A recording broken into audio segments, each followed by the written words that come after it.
and we should be live this time. As I pressed it, I thought I'd better click the live button. Anyway, welcome back. We had a week away last week as I was on holiday in Keswick. Had a great time. Saw the Eurofighters flying around Keswick there.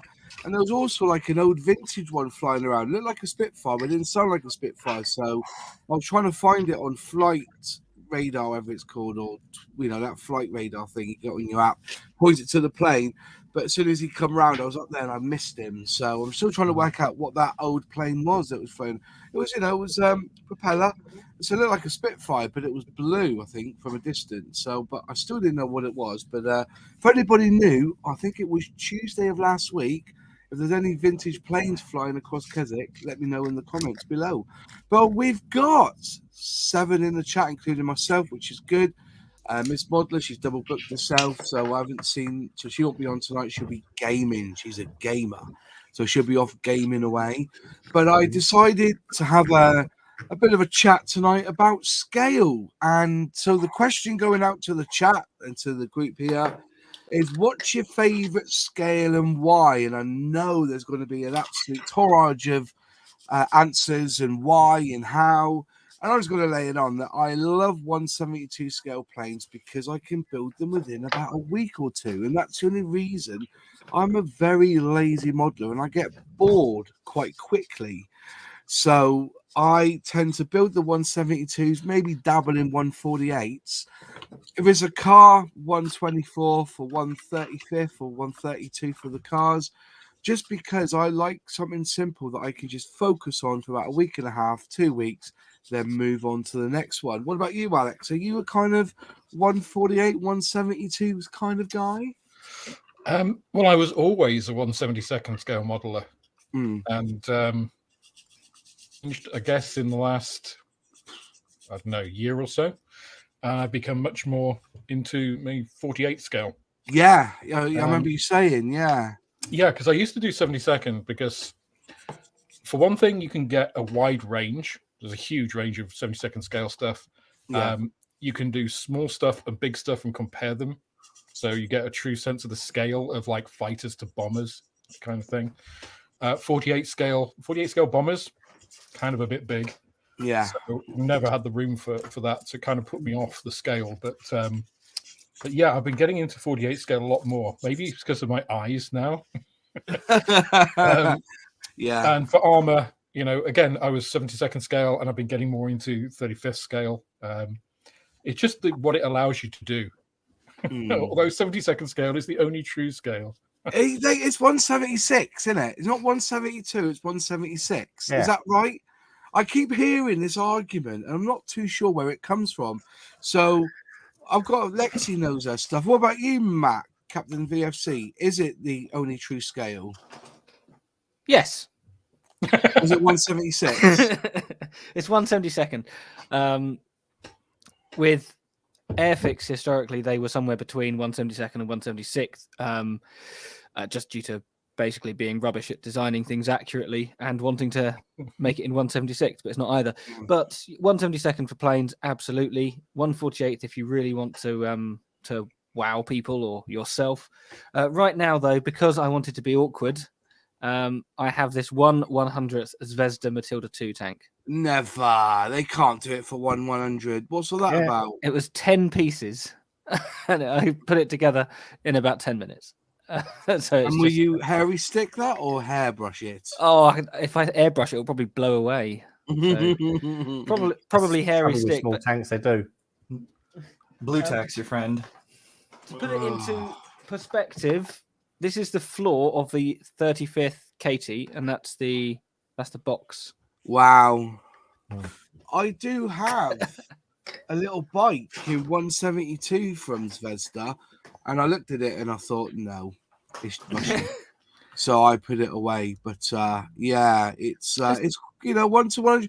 But then again, I think there's a place for 1/100 scale aircraft, because I've looked at some of the Tamiya 1/100s and it's looking pretty good. They look pretty good. But then again, size matters, because, if you built a Concorde, 1/144 scale was pretty good. When you get to 172 Concorde, now that's a big bird, isn't it? It's a very big, impressive kit in 72nd. Yeah. But imagine something like a 747 or an A380 in 72nd. That would be a bit excessive. It'd be a tad big. You'd need a bigger house for it. Everyone needs a bigger house for it.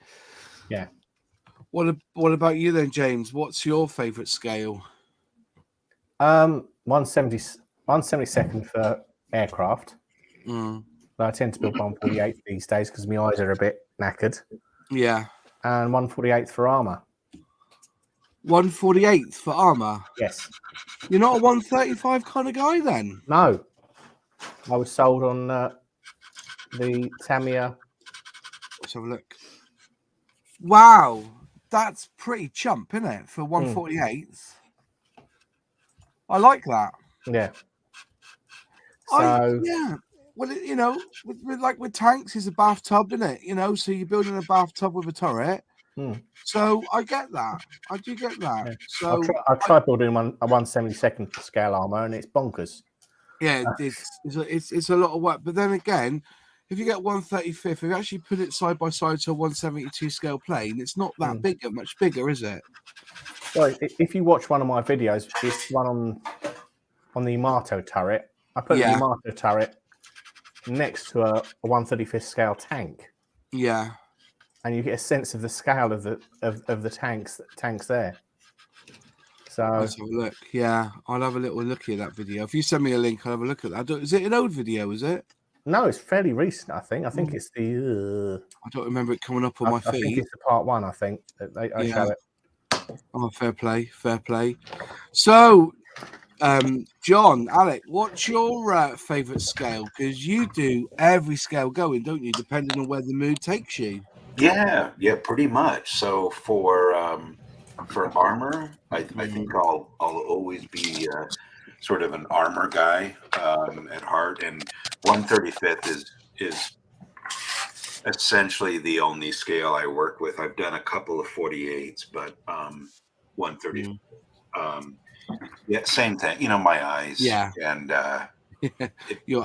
in my fingers.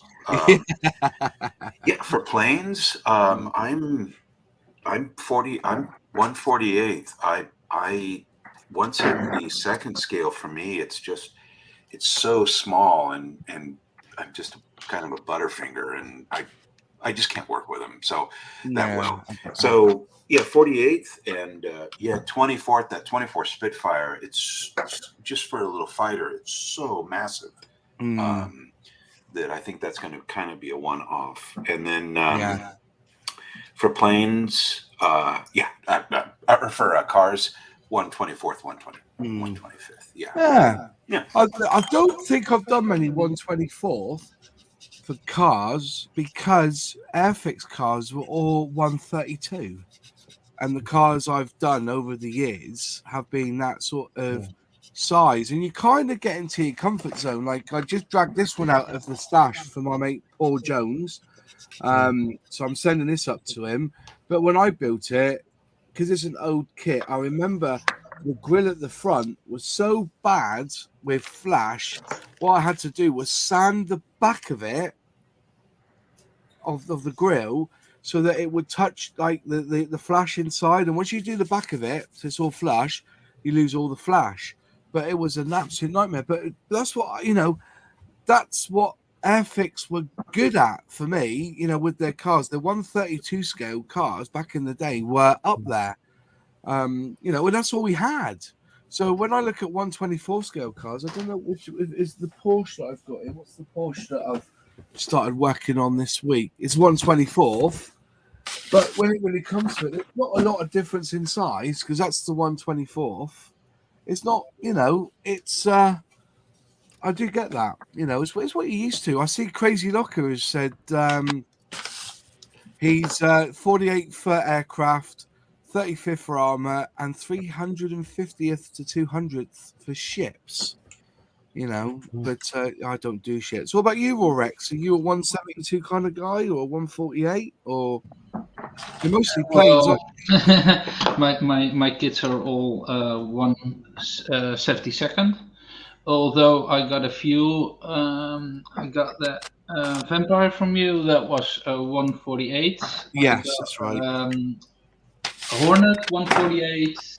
I got one ship, the Hornet, and that's 1700, I think. And I got a Starfighter 32nd Starfighter, and that's about it, I think. And the rest is like 300 kits, 172nd. And I like it because, well, like this Phantom, it's quite big and it's still 72nd, and yeah, same for bombers. It saves space. Most of the helicopters that Airfix have done though are in 148 scale anyway, aren't they? They don't do many when they have got a few 172 scale helicopters, but I think the modern stuff is in 148 if I remember rightly. I know the Western Lynx is 148, isn't it? I don't think the Sea King is a 172nd. Yeah. I got three Sea Kings, 172nd. Quite an old one, though. 172nd, yeah. The new one as well. It's 2014. Right. Okay. Fair enough. Yeah. What about you then? I've lost you now, Fenris. Are you a 124th kind of guy, or you? I think that 1-to-1 are the most fun when they're completed. Yeah. I mean, to be honest, I'm kind of across the board. As you can see, I'm building a eggplane scale one today. Yeah. But for aircraft, I think I actually prefer 48, even though 72nd is what I mostly have, just because space is a premium. And as much as I love the 48s, I can't display them all, and I have nowhere to store them. Tanks again, 48. I don't know. I just prefer them over the 32nd, 35th, whatever. Like all of them I built have been 48s. Again, Tamiya knocks it out of the park with them. But I have two ships, which are 1/700th. So that's, I think, just what I would stay to, just because that's, again, what I have, and storage wise, they fit. So. Yeah, I get that. I do get that. Yeah, I think space is always a premium anyway for a lot of people, isn't it? Yep. So, when it comes to it, I said that I'm mostly 172 because I've dabbled in 148. I think the Bearcat I'm going to be building next month is a 148. The 15 minutes in. Not even that. Yeah. Well, it's like, how do it must be one of the most difficult decisions a scale model manufacturer must have. Right, we're going to do a Concorde this year. For instance, say Airfix are going to do a Concorde. We know they don't have a 1/72nd tooling of a Concorde because they've always used Hellas. Now they have got a 144th scale Concorde. They got the old vintage classic one. But I'm unsure about this new one, whether that's an old Hella tooling, and maybe, what do they do? Do they like retool a 144 scale one? Because they've got to do one, haven't they? Because the old one's an old kit, and I'm sure that the Revel one that you can buy is the old, very old Hella tooling. If you go on ScaleMates and have a little look. So, in my bucket list, if I'm going to talk, futuristically. I think the Concorde is somewhere in the grips of Airfix. But then again, they've got to make the decision whether they build it at 172, which I assume would be easier for them to do, because they don't own a 172. And I've noticed that the reason, thanks, man, Mostradamus speaks again. The ones they don't own a 172 Concorde, and they never had a Hellcat in 1/24th. They've done that. They never had their own Tempest, so they went off and did that. They've not had a Lightning F-35B. They've gone on and done that. So the only one that they need to do now, if you think about it, they've redone the Vulcan. So maybe this is the year we're going to see a Concorde from Airfix. If I'm just pissing in the wind, I reckon they're watching this now going, oh, has he found out, No. Sometimes when you get involved, you actually see the mythology. But do they do a 172 or do they just do the 144 scale one? And then, you know, if that one sells well, do they blow it up and make it into a 172? Difficult decisions for them. What about you, Alex? Do you think they would do a 144, 172 Concorde? I think so. I mean, it was interesting listening to their last, whatever they call it, Sprue and Talk. Yes. Yeah, Sprue Talk. Yeah. Sprue Talk, that was it. When they were talking about 24th scale and 32nd scale, where they do a 32nd scale, and said that really 24th has always been their scale. Yes. You know, wouldn't really go into 32nd. So it's interesting to see from a manufacturer's point of view that, you know, they have, if you like, their favorite scale. And the 32nd for them for aircraft isn't really a thing. So, but for 72nd, I mean, Airfix has always been, you know, big in 72nd. So I think for them to own their own 72nd or 144 Concorde would be, I mean, it would fit, right? Yeah. It'll fit into their mantra. You know, they're not going to. Or the other one is that I've always said that, you know, if they're going down the route of starter sets, right? They've done the popular, haven't they? They've done the Red Arrows, they've done the Spitfire. Why they've not done a 1:100 scale Vulcan as a starter set? Because I do have a 1:100 Vulcan. I can't remember which the company was. I think it was Dragon, which was a beautiful build. It was really nice. Have Airfix done any 1:100 scale kits? No, they've never done 1:100. But then again, they never got really into the 148 scale car market until recently, when they started bringing out the cars for the starter sets. So with that mentality, the other one that they could do as a starter set would be the Concorde. As one, but it would have to be a 144 scale, but then you could build that Concorde in 6 pieces, really. I reckon. I still don't think currently there is enough interest in Concorde. You don't think there's enough interest in Concorde? There used to be, absolutely, but I just don't think enough people care about. There used to be when it used Concorde. To fly over the fly across at 11:15 and 12 every day. So. Yeah, and when it was big in the news that it was being grounded, and there was a time when Concorde was popular, whereas now I don't really ever see Concorde mentioned. I agree. In the press, unfortunately. Yeah. I don't know, because the reason I mention it is because they are in development of a new supersonic plane, and whenever they mention this new supersonic plane, they always say, "Oh, it's going to be the new replacement for Concorde."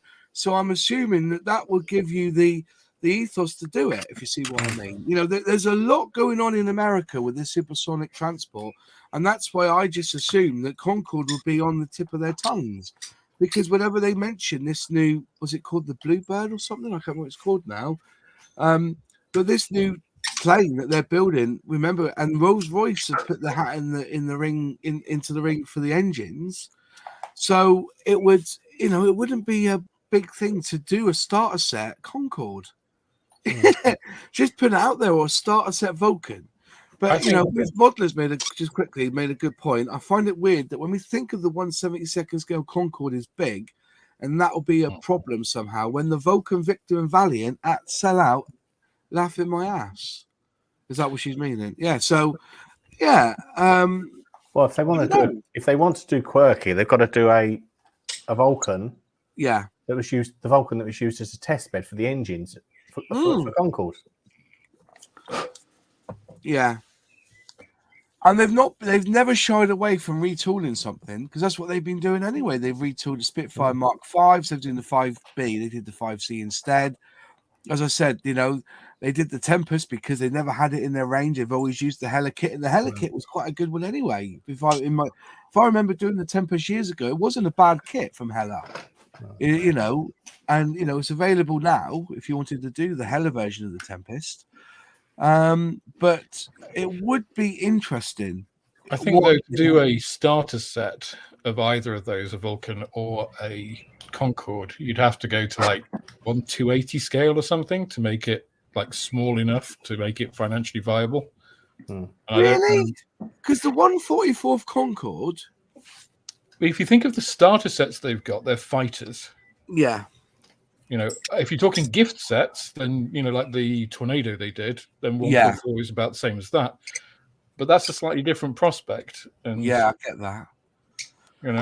Standard set. I mean, we've had this discussion quite a lot on the podcast, but we have, if it's truly a starter set, something that's going to capture the imagination of a new modeler, to keep that cost down to sort of £12, I think you'd probably have to go to a smaller scale, and I'm not sure what you'd lose in that. Well, the thing is, though, is that they went against the grain with that Lightning, that F-35B, because that one was 20 quid, but all but a penny. So they are willing to go to that £20 mark, and a lot of their gift sets, like the 4GT or the Jag that they did, they're around the £24, £25 mark, but when it comes to that sort of price, that's when it comes with the 6 paints, the 2 brushes, and the glue. Starter sets normally come with 3 or 4 paints, 1 paintbrush, and a bit of glue. But it does make you wonder what they could bring out. And as I said, I know that Airfix said we're going to bring out a 135th range of armor. Went to Academy, said we'll have that tank, and we'll rebox it as Airfix, and add an extra £5 for our own special decals, which doesn't bother me because I trust Academy, and if anyone says any different, they all do it. Every manufacturer does it. Revo, do you pick up a box, if it's made in Korea, it's made in the Academy factory. Simple. Made in Japan, it's in the Hasegawa factory. Japan, Hasegawa. They all, and it shouldn't be snotty nosed about it. It's business. Well, and I think at least for me, the biggest thing that I have negative for Academy is their decals. So I mean, if Airfix is doing their own decals via Cartograph, then I see no issue. For me personally, as a modeler, right? No, as long as the decals are good, and the instructions are good. Academy, I'd see. This is what I'm saying is that if you see the Academy instructions are quite vague sometimes. Airfix produce some of the best instructions out there. So if you are getting that plastic from Academy, you know that the decals are going to be Cartograph. You know the instructions are going to be Airfix. You've got nothing to worry about. And can I just quickly show off some Zvezda instructions? These are great. I don't want to see Zvezda. No, these are great. Is it in Russian? No. This is game changing. Game changing. Yeah. It actually goes top, bottom, middle.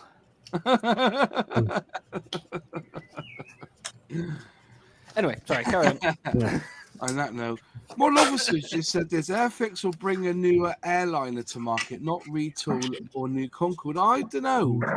They've never done airliners, really, have they? They did do airliners. I can remember seeing them in the shops. Yeah, but they were Hella toolings. No. This is before Hella. Really? Yeah, they were 1/44 scale. They used to do BAC 111. Yeah, in 1/44. Yeah. But a lot of the newer ones were all Hella Reeboxes, weren't they? Because the Boeing 747 that I've got upstairs, that's Hella boxing, I think. But then again, Hella is releasing tooling that was originally Airfix now, because I realised that Queen Mary that I got for when I was up in Keswick, it's a Airfix released as Airfix, and Hella are now releasing it for themselves. So that's one tool that they lost in the transfer, which is a shame. Well, they've lost the Jaguar, haven't they? The Jaguar. Sepcat Jaguar, because that was an Airfix tooling originally. That was Airfix tooling. You're right there. Yeah. It was, and now they're re-releasing that one. It'd be interesting to see if they bring out the 1/35th scale Arc Royal. Crew deck cruisers, because that's disappeared. Because that was Airfix as well, original tooling, wasn't it? Yeah. I don't know. I don't think they'll bring out new. I think if you go back to the history, they seem to be looking at what they've done in the past, and I think Concorde's in that mix, because I also think there's a Beetle coming as well. I really think there's a Beetle coming as well. Earlier, Miss Modler made a statement that the C130 I think would be a better option, and I gotta say I agree with that. Like I would love to have a more accessible C130 kit. But didn't Hella do that one, the C130? Under Humbrol, though. It was under Humbrol. Did they? Look The up only one that I can Scareface. really think of is Mini. I always cross the two. Mini Art, whatever the one I use. Oh, Minicraft by Academy. Yeah. Which again, is Academy. Yeah. And but if you look at, I sold a C130 about a year ago because it was just too big for me, and it was under the Humbro brand, but there was like it was like another brand within Humbro. Was it like Wildcat range or something? I'm sure that was Hella. There's a big bird as well. You know, when you open up the box, you know, it was huge. Yeah, it's big. Airfix did the C130, not Hella. Are you sure, Miss Modler? I think it was a Hella tooling. That'll be interesting. Yeah, I know. My worked on C130, so I've wanted to get a kit so I could make it for him, and I just haven't been able to find a good one. Yeah, for good price, I guess I should say. Zvez to do a 172 C130. Oh, the C160 Transo was Bobcat. That's it. Well done. Come on, Lexi. Get off that computer game and come and talk to us proper. Honestly. C130 was Italieri originally. Was it? That makes sense. So they still got the tooling for the C130 then, do you reckon? Yeah. Well, it would be turn up as vintage classic. It was in the catalogs for years. Was it? Yeah. Okay.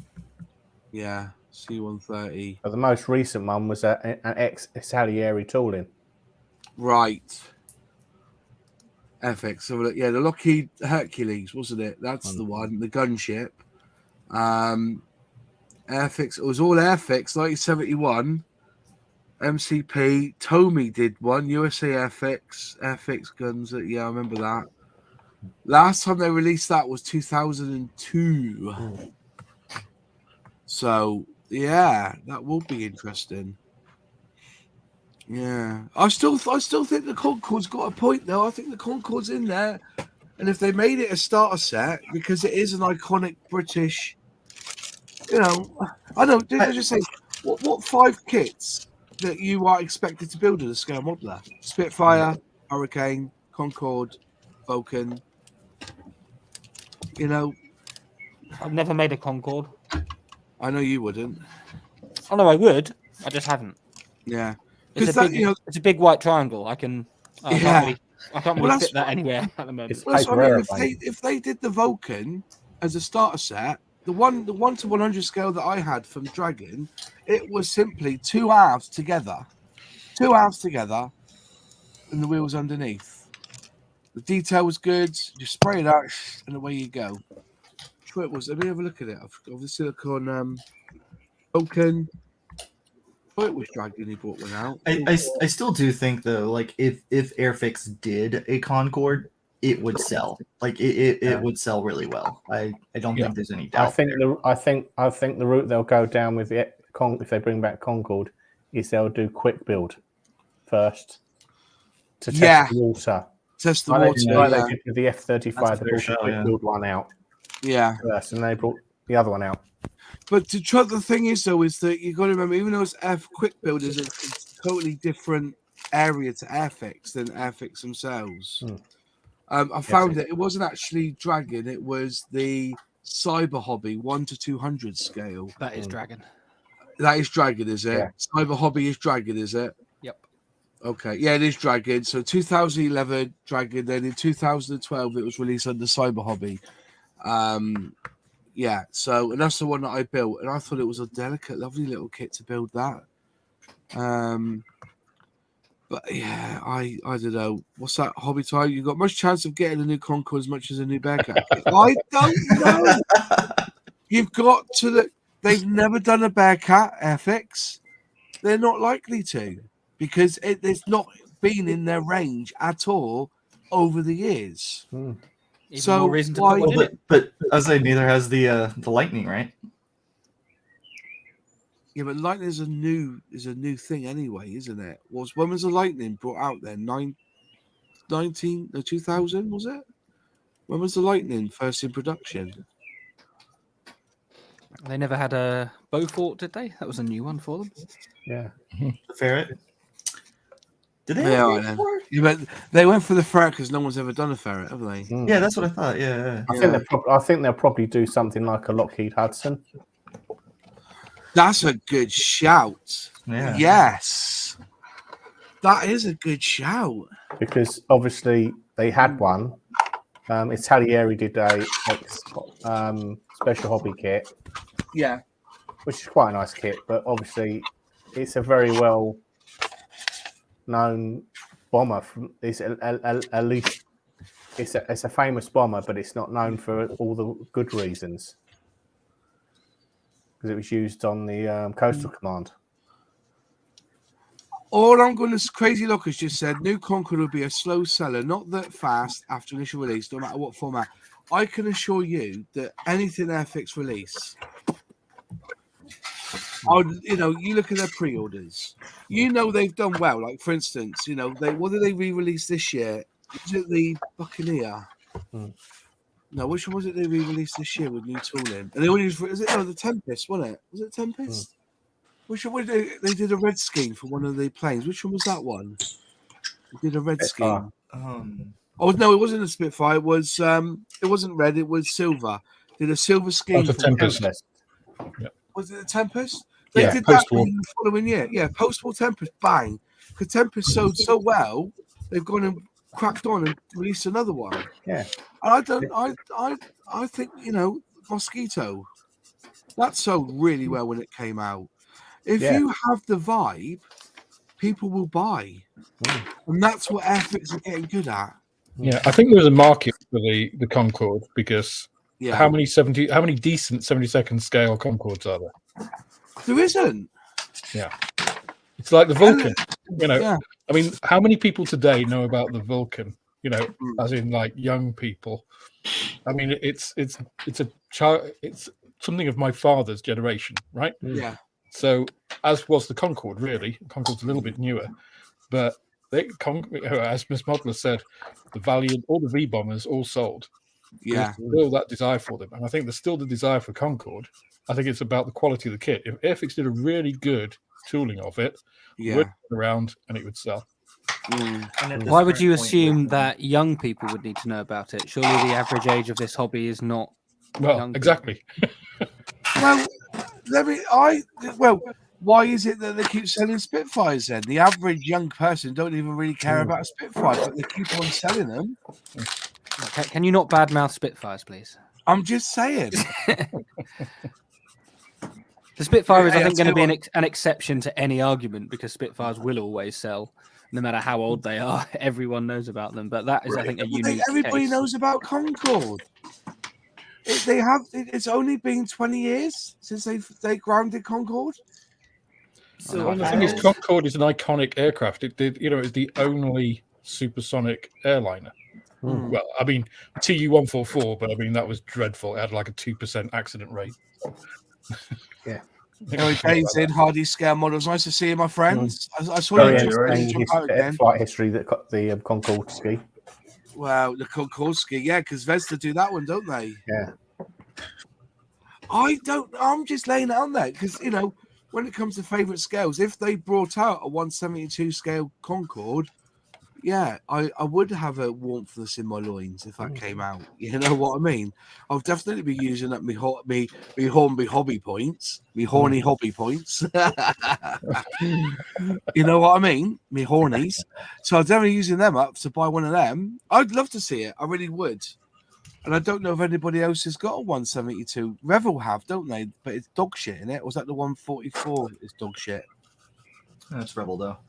It's Revel, isn't it? It's Revel. What about you then, Dave? What's your favourite scale then, my friend? As I've got all that. Yeah. 1 to 48. Yeah. I'm getting towards 15 hour and I can barely see it as it is. So, I do like. I mean, I'm doing 1 to 72nd stuff at the minute. Yeah. But it's the Vulcan, the Valiant, and the Victor, so it's not really an issue. And I've got the AWACS to build next as well, so that's not going to be an issue. But I did build the 1/24 scale Typhoon at the end of last year, and that was lovely to build because it was just so much detail, but not too small. It wasn't ridiculously small. Yeah. So when you get like a really detailed 1/72 kit, I do struggle a bit, just with some of the smaller parts, especially. Also, but with 1/72 scale, because the canopy is always tiny, you don't give a toss really about how the cockpit really looks, do you? You know what I mean? Once you get that pilot in, it's mostly head under a dome of glass, isn't it? So when it's 48, then you can get a bit more space around the pilot, so you do need to do a bit more detail. But what I've found is that even though, so I've built that 148 Jeep or 135th Jeep from Mini Art. Even though it's 135th, some of the parts were so tiny, it was like I was feeling, it was just too much. And sometimes, even though it could be a bigger scale, they'll try and put in even smaller parts than an average 172 would. You see my point? But yeah, I've got a scale for you, Moss. Go on then. 1/288th. Wow. Now I've known there's a few around. That's a Blackbird. Yeah. I think somehow that feels like that makes sense though. It's half of a 1/144th, right? Yeah. Like, I mean that has 15 parts in it. It's got more than that 1/100th Vesta tank. Yeah. Yeah. Some of them are Captain VSC's been ripped off with that. It was only £6. Also, going back to the previous conversation, this is interesting. A buddy of mine who's watching but is unable to actually comment in the stream. He said he ran a Google Trends thing, and he says right now the Concorde is actually more popular according to Google Trends than the Spitfire is. Yeah. Wow. Yeah. Just because Ben Stratus has just said, "Good day, folks. The Vulcan bomber is 97 foot long. Concorde is 202 foot. A 1/72 kit of Concorde would be a monster, but it'll be something that it'll be something that we'd all want to build, surely. But it would be a centerpiece piece, I think if they did a new Concorde 1/72, it would sell like hotcakes. It would sell. Yeah. I do think so, yeah. And don't get me wrong, Airfix do take a risk, because remember, they'll tell you what they're involved in, and then for the next 2 years, they'll keep itching out information about it, like they did with the Hellcat. They announced it, and it took ages for it to come. And same with the Vulcan. As soon as COVID came and stuff, it was even worse. Some of the kits, wasn't it? They really were in a bad place. But that's, if Concorde is trending, that's the reason why. It's because they're halfway into building a brand new supersonic jet, aren't they? So yeah. I think if there is a time for them to be doing it, the time is kind of now. It really is. Yeah. So if they haven't already started working it, they're stuffed. Yeah, that's what I was saying, Dom. Hella have a 172 one, and I'm sure Revel have boxed it, or Revel have boxed, or Airfix have boxed the 172 one, and it is crap. But as I said, when they were mentioning over the years that there were kits that Hella had that they didn't have, i.e. the Tempest. And what's the other one? Not the Tempest. There was one the previous year they didn't release the Tempest. What was the other plane that they did? Typhoon. Pardon? What was the other one they did? The one before the Tempest. Typhoon. Didn't they not have one of them? And Hella had the kit, and they redid the Typhoon. No, I think they had one, but it was crap. That's right. So they redone that. Well, Typhoon's based. If it's the new Typhoon, it's based on the prototype. Right. Eurofighter. It's based on the prototype Eurofighter. No, the Hawker. Lot of detail differences. Do you mean the World War II Typhoon? Yeah. Yeah. It had a new tooling someday from Airfix. I got a Typhoon, the Tempest. But that's why I talk about scales. Is that what would scale should Airfix do? Should they do the 172 or do the 144th? Because at the moment the 144th Concorde is actually a gift set, isn't it? You can buy it as a gift set. I'm sure you can. Well, you've built the vintage classic, haven't you, Moss? Oh yeah, I tell you what. My only caveat to that: if you build it, it goes together quite well considering the age of the tooling. And remember, it was made off the prototype drawings. It doesn't quite look like a Concorde. Hasn't got the pointy nose or nothing. No. But then when you put that blue stripe across, just cut it in threes. Don't try and do it in one big long one like I did because it won't go straight. Fucker. I spent ages bit the old, and then I broke it. But if you ever do it, just cut that blue stripe all the way down. And the other thing they missed a trick on was that they should have done the tail, the tail blue as well as a decal, because the only color in that blue that they have is in enamel. So I had to hand paint it with a hairy stick with that blue enamel paint. They didn't have it in acrylic. I couldn't get it in acrylic. I couldn't get it in enamel at the time. They should have done the tail section and have the gold tick, the BOAC tick in that. And that's what they should. That's the only thing I criticised about it, was that they should have done that with the decal sheet. But other than that, very, very good kit. Very little, putting them together. I didn't use a lot of filler either. I think I filled in where the stand goes and everything, but the wheels, the undercarriage was very strong for that kit as well. Well, it had to be because it's it's that long, definitely about that long. So imagine that, and you're doubling that. So Concorde will be, who says? So we need a 1/72nd tornado kit. The prototype that was made up of the Typhoon used to blow up in pilots' faces, but look means with twin exhaust racks. All right, I see. Oh yeah. If they do produce a 172 Concorde, it has to be British Airways. Exactly. But should they... Oh, yeah, I see what you've done there now, man. So I'll have a look at that in a minute. But just looking at Concorde 144 and then Airfix. Yeah. So in 2021, they released the last of the Concorde. But that kit is 19... Oh, hang on. There's two types. Oh, I see. Right, so they re-released it in 1977. Re-released, wow.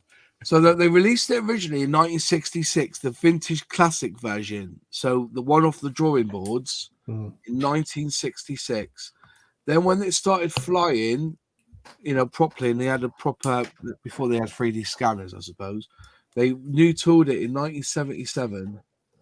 And then Airfix, and then they've boxed it as this one here.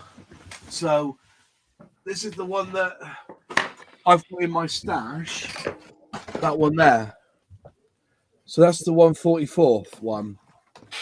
And they're doing this as a gift set now. But I say, is this still sealed? I've never looked in it. I don't think. It's probably just a plane in it. Yeah. Actually, yeah. For 144, that's quite a long body, isn't it? That's quite long. It's a long dart. It's a big old plane, Concorde. Big plane.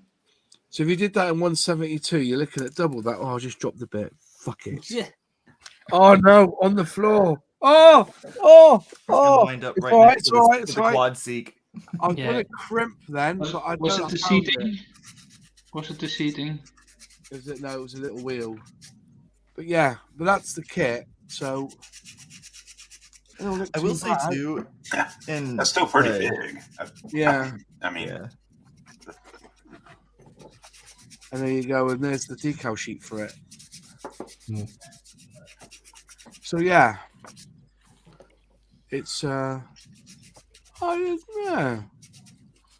wouldn't go past and say it's not a bad looking kit. It's let's say for 144th, but they to be fair, would they retool it? I think the 170. I think they'll get away with it, but I don't know if anybody's built one. I don't know anyone who's built the 144th. No, I haven't. I'm gonna have to build it and see what it's like, aren't I? Really, before I start saying I need to bring out a new one. I've got the vague memory of my brother building Concorde, but yeah, it was big. It was big, really. It was a big bird. Yeah. That wouldn't go in my spray booth as it is now. But it does come with. Oh, look at this! Let me just. Oh, look at that! It comes with dried paint. Look how old the kit is, man. Crumbs. It could be a week old and it was still a I was about to say. Oh. Look at that. Umbro Hella brush. Oh, that's a bit of a rough one, actually. You can always grade Umbro brushes by their age by just feeling. That's quite rough. When you get a new one like this is a new one. Oh, it's so silky. That's like a badger's arse, that is. Yeah, you definitely. Yeah. Oh, the things you get up to down south. Yeah. I know, yeah. How would I know how rough a badger's arse was? Different hobbies.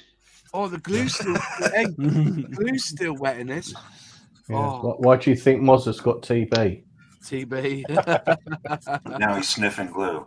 We don't need to know the excuses. It's the wife that does. Yeah.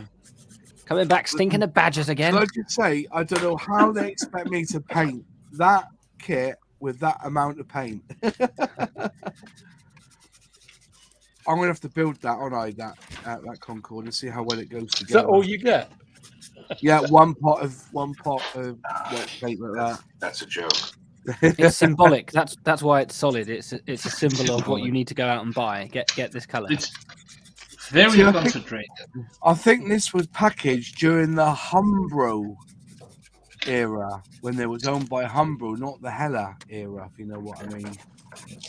It could be worse too. It could be, cast in a gray plastic, right? At least it's a white plastic. Yeah, but you would still spray that primer because this plastic is fucking awful. Yeah. That real hard. Do you know the hard plastic? Yeah. You can hear it ticking.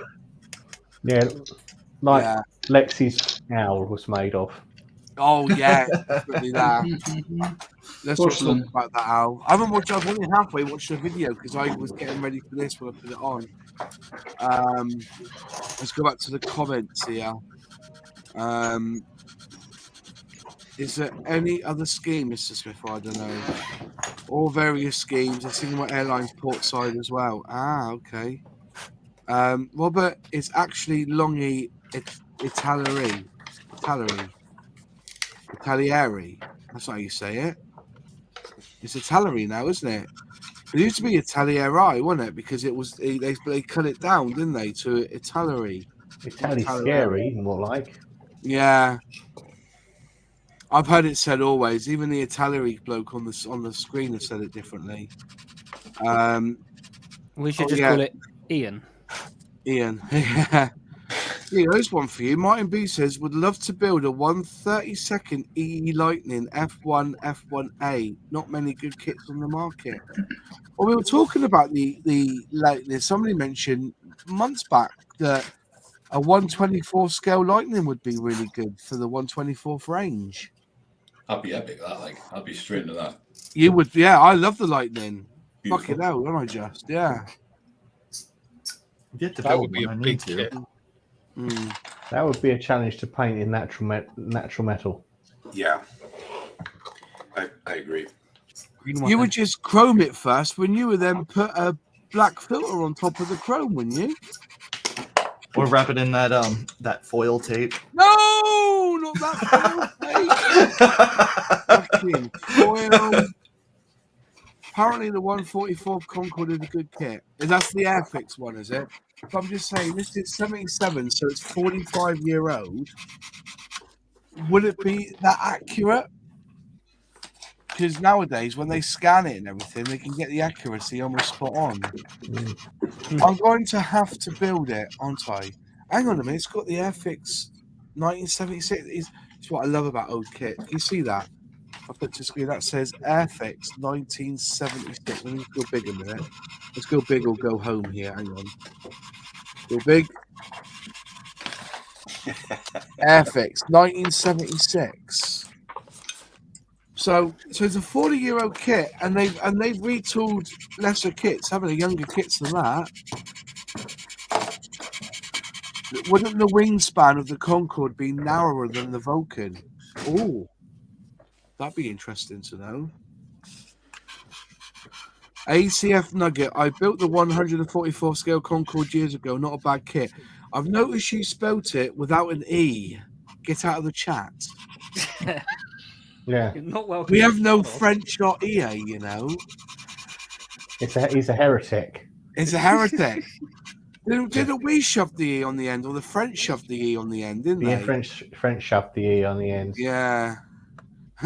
Dom Scale Models, Numos quote, like a badger's ass. Yeah. What scale would the ideal Airfix badger's ass be in? Oh, I don't know. Well, we always talk 1-to-1, about I it. assume. It's like if you know, this bloke got chapped lips and he kept licking them like that. And I said to him, he goes, "You want to kiss a badger's arsehole with those lips?" He goes, "Why would it cure you?" He goes, "No, but it'll make you stop licking your lips." That's a Jethro joke, man. Yeah. I love a bit of Jethro. We love Jethro down here. Yeah, I know. Oh, he's absolutely. My wife. Love Jethro. When her dad died years ago, Jethro came to the funeral because he used to go clay pigeon shooting with Jethro years ago. Yeah. Tigers thinks we should get a 1/24th scale tiger moth just for Captain. Oh, for you, mate. Yeah. Obviously, I would. That would definitely be the first 24th kit I'd make if they did a tiger moth. I mean, I love the mosquito, but I avoided that because it's bloody massive. But a tiger moth, yeah, all scales, all the time. There must be a kit you would want in the so. What if let's put it out there, right? So, Alex, what's your favourite plane, and what would you love to see in which scale? Oh God, I don't know if I've got a favourite. No. I'd love to see. I mean, I think we've mentioned this before, but I'd love to see Airfix retool their 1/24th Messerschmitt. Yes. And the Stuka actually. Yeah. Again, 1/24th scale. That Spitfire is huge.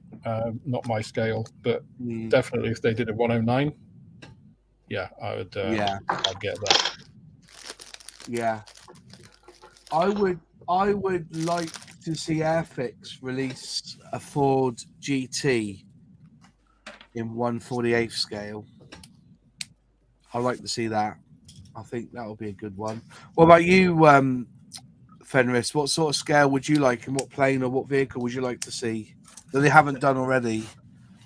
Yeah, I mean, I'm having a lot of fun slowly but surely building the 1/24th Hellcat. And because of that, I know that this won't be anything anytime soon, but I would love for a 1/24th Corsair. I built the Tamiya's 132nd, and it is just a glorious kit. It is hands down, I think, my favorite kit I built up to this point. And I would love to see a 1/24th Corsair. But I have too many Corsairs at this point. Planes, do they? Tamiya don't do 1/24th planes. They don't. They don't. I wish they did. Yeah. What about you then, Rorex? What would be your? I don't know. I've got too many kids. I know. I've got too many kids. So something 1/72nd scale that I don't know that doesn't exist yet. Yeah. So the stuff that I like is already on the market. So yeah, I'm quite good, to be honest. Yeah, I would like Airfix to redo their FA-18 Hornet, retool that proper in 1/48, one bit bigger. I would really want to see, preferably Airfix retooling, because their current one is very, very, very old. But if not, if they did it in 48th, I wouldn't even care it's in the wrong scale. I would go and buy it. I'd pre-order it, and I don't pre-order anything. A Douglas Devastator. That's a good shout. If somebody could just release a decent Devastator, I will buy it, and hopefully it will be Airfix because they'll do a good job of it. Yeah. But you can't laser scan one without diving gear. There's only one under the water, is there? Dauntless. Yeah. A Dauntless would be possibly better. However, there are Dauntlesses available, That's fair. I do know. looks at the shelf behind me. Yes, there's definitely Dauntlesses available, but a Devastator, no. There's nothing decent in 72nd or from Airfix for a while. Tiger's just put in the chat saying about the Airfix 124 Stuka. Apparently, size-wise, it is more accurate than the 2007 Trumpeter 124 scale Stuka, both of the same variant.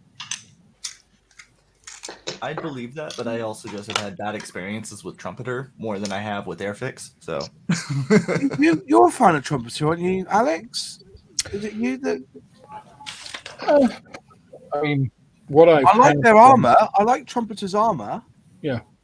I mean, my personal experiences have been good, but I know some people have had bad experiences. So, you know, I don't have as much experience to be able to say, well, that's not right. So, well, trumpeters tend to get criticised for the shapes of the canopies, and they make up the cockpit interiors. Get a bit creative license for the cockpit interiors, and the less said about the colour schemes, colour callouts, the better is the better, because they tend to copy other people's. Sprue and Glue said they would like to see a new tool Lysander. Yes. Yeah. Get the Dora Wings one. Roachford said Blackburn Beverly in 172. Bloody hell, that'd be great. I would have thought they would have done that in the 148 first. 124th Harvard, yeah. Martin B building the old Airfix 148 Lightning F1 111 Squadron at the moment, but with lots of extras in polished aluminium. But the kit is 1997, but it's my favourite plane as my father worked on it. It's my favourite plane too. I like the Lightning. When you've finished it, mate, will you send me a picture on email and I'll send you one of the limited edition Airfix models Lightning patches, and I'll send you some stickers as well. Once you finish that kit, let me know. I'll send you one. That's cool. Those patches are very good. I'm still waiting for that. Mate, I need your address again. I did send it. I've sent it. Still waiting for it. That's so annoying, that is, because that's the second time I've sent that. You send me your address again so I make sure I write it down properly. I reckon I'm sending it to like some other part of the Netherlands or something. Some random person keeps getting these bloody lightning patches. Going, I don't know what this is. It's like, yes, this is my favorite plane. I don't know who knew this about me, but what about a Bristol 188? Too obscure. That's very, very a niche. But I would love to see that as well. That'd be cool. Who does one at the moment? The Bristol T118 supersonic research aircraft. Dragon Model Works did one. Not many have built one, have they? You know what else hasn't had many kits of it? The Douglas Devastator. Come on, Dale, you can do it. You know what else I would love to see, and I'm hoping sometime soon we will? The Artemis program.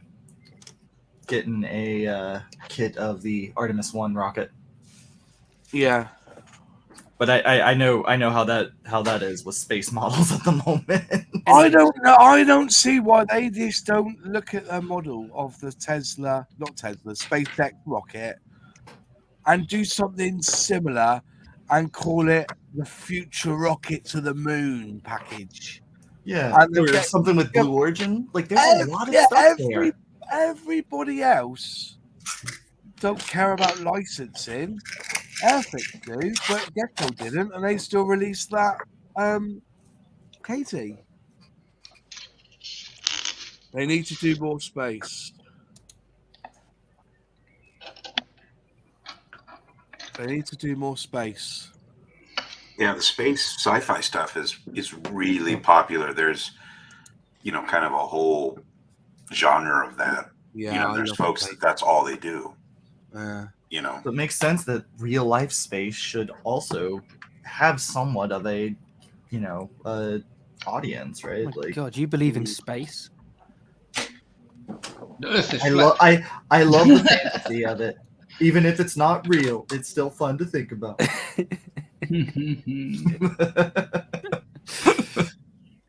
Yeah, you can tell Matt's a flat earther. Oh my God, you Yeah. believe in an Earth? Don't believe everything you see, folks, even if it's under your feet. Lies, all lies. See, the last time Airfix released the space shuttle was in 2011. What they should do is release it as Moonraker, because Revel is at the moment. Yeah. We re-release it as Moonraker, which That they would be did. so cool. Again, licensing. Yeah, licensing Doesn't is matter. an even bigger problem then. It's like if you want, say, you want Chitty Chitty Bang Bang. It's an old Aurora kit. That's Yeah. how I was old. about to say, do they have a Chitty Chitty Bang Bang? Yes, kit? they do. It's an old Aurora kit. Huh. It's basic as hell. But the thing is, they've not released a. It's because of the Broccolis have the licensing for it. That's the same folks that did the James Bond. It's that was a Albert Broccoli. What was it, Dan Jack or something production? Yeah, because Chitty Chitty Bang Bang is Ian Fleming. Ian Fleming. That's it. Yeah. That's it. That's it. If they did that, just released it as the Moonraker, who cares? Call it Moonshaker. You know what I mean? Child catcher. Call it, Child catcher. call it James Pond Moonshaker rocket. They'll probably sell millions. With Basildon Bond. Taggart says, I think a new tool, Eurofighter Typhoon or Tornado overdue. Well, the problem is the Eurofighter to Revel is like Airfix and the Spitfire. They keep releasing the Eurofighters, so I don't think they will. Do a tornado then. Yeah, Tornado. The Tornado kit is dog shit right now. Yeah. Yeah, my son wanted to sort of do a model with us and whatever, so I had it up to the Airfix Tornado in my stash. And I don't do that, and I can't believe how bad that kit is. There's just no detail on it at all. It's horrible. Yeah. Really needs a new tool. It really does. And then, of course, I have to mention I need more dinosaur kits, but y'all know me with that. Dinosaurs. Bit tricky to laser scan one. Right. And another thing that Airfix haven't got in their range, in either scale, apart from quick build, is the Challenger. Now, Challenger 3 is due out soon, isn't it? Because I've seen the pictures. They've been putting out documentaries too. Yeah. Because I had a guy saying, "Oh, they're not going to bother with it. They're just, But I said, "No, I've seen pictures recently that they've ordered 100, I think, but they don't do a Challenger. And if Airfix want to get into the 1/35th scale market, surely a Challenger would be a kit that they could do." Yes, Maybe but it's especially Top 2. Challenger 2. But this trumpeter, when I was looking at it the other day, actually, there's quite a lot of detail in this Challenger 1 that they do. And they got the tracks there and everything. So that's my next build. Another build on the list is the Challenger. But I'd like to see Airfix bring out a Challenger. That'd be pretty cool. Challenger tank and a Bearcat. But a Challenger in 1/35th scale, I don't think there's many out there, is there? I know, did Tamiya do a Challenger in 1/35th? Or Academy, for instance? I wouldn't be surprised if Tamiya does, but I don't know if they do. Tamiya, I don't do armor, but Tamiya definitely got a Challenger kit out because my little moneycop's got one. I don't know how old it is, but he's definitely got one. Yeah. Yeah. Dom Scammo said they're selling it as a bloody starter set, the 1/72nd Tornado, but it was my first kit I'll be put off Airfix for life. Didn't they did the Eurofighter, didn't they, as a starter set? And apparently I remember Nomad Productions, Paul, he built it. He's saying it was a good kit. And I think Modelling Weekly built it as well, that Eurofighter from Airfix. It wasn't a bad kit as a starter set. It's not bad as a starter set, but again, it's very basic. There's no detail on it. Like the cockpit's got almost no detail at all. The body's nothing. The jet pipes are just literally the inside. There's no detail at all. It's literally just a flat piece of plastic inside the back. What's that? Is that on that Eurofighter? Yeah. Yeah. Yeah.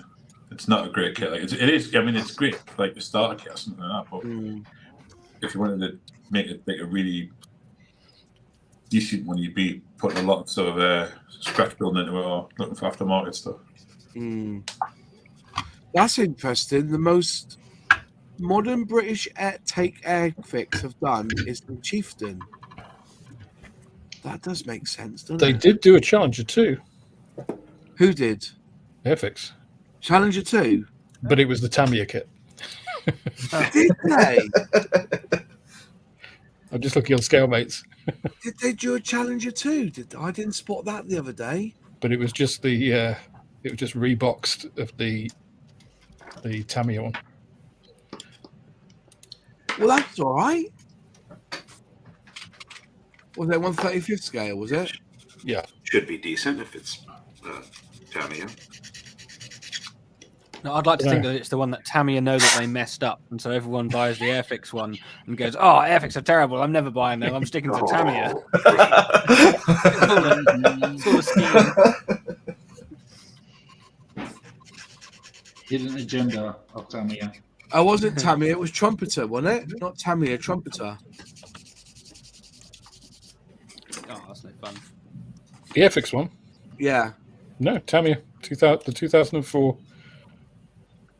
Challenger Well, the 2. one I've got, the British Challenger Tank 2 from Airfix, the one I've got is Trumpeter. Fight. Was a re-release. It's I'm gonna Scalemates. pull it up on Scalemates, and Scalemates is gonna tell me a third company.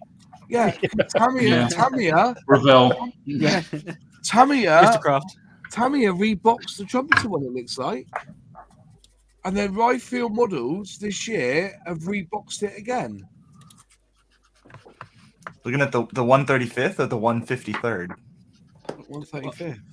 The 153rd is a quick build. I'm being stupid.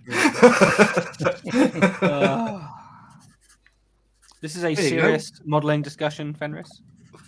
Fuck, what am I doing here?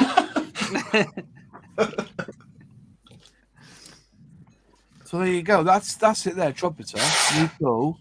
And then Tamiya, Airfix, Hobbycraft, Ryefield Models have all reboxed it. Oh no, Ryefield Models is a new tool. So Airfix won't do the Challenger 2 tank now because Ryefield Models has already done it.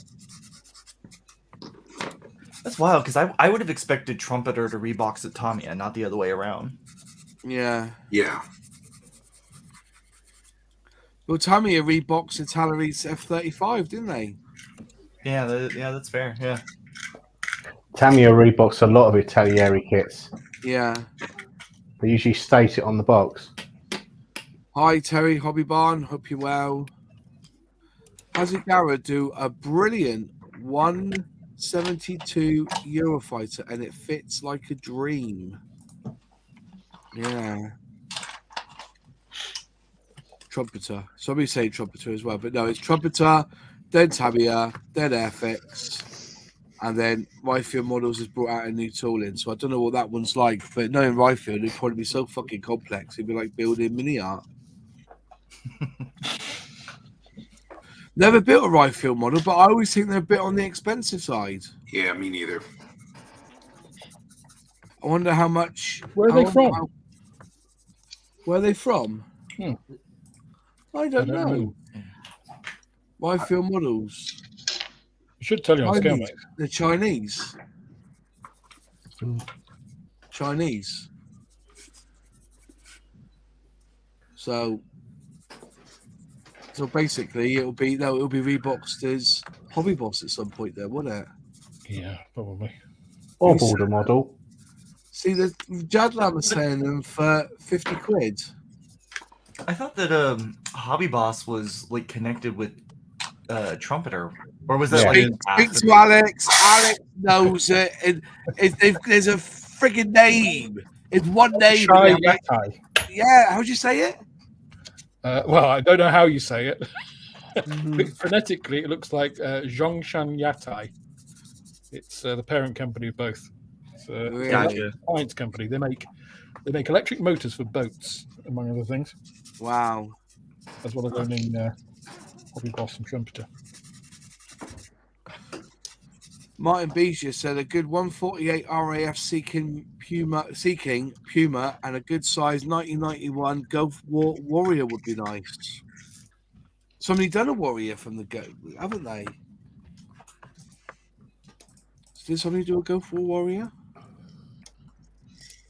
I think it was AFV Club. Ah, okay. Fair enough. That seems to ring a bell. Yeah. Talking about retiring, RAF should be retiring the C-130. Can we get a C-130 kit from Airfix? Yeah, they've got one. They got a few, I think, even. Young Chaton Yatai.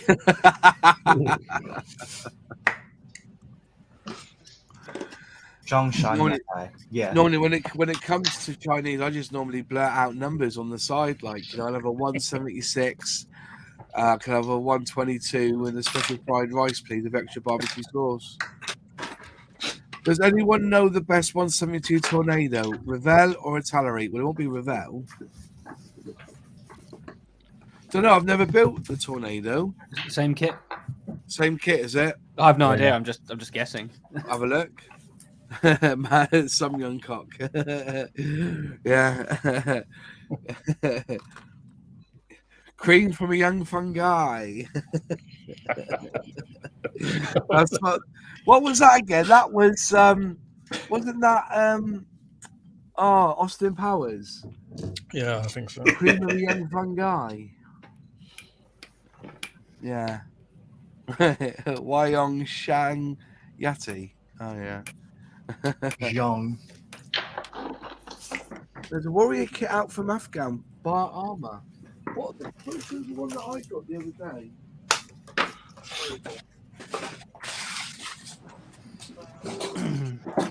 One thing I do not understand about this particular egg plane set, it came with these little figures, and I have no idea what they're supposed to represent. I got sent this. Look at that, Super Cat Coyote, which they've only ever released once. They start releasing these again, really. I'd love to see this. I'd love to see the Afghan range done again. Yeah. That's from that same range that had the quad came from, right? Yeah. What's that, sorry? They got into hot water with the Afghan range before. They got some real stick. It wasn't that. It was the house. They did that house. They did the bombed out house. Yeah, they got some real stick about it. And it was like, so?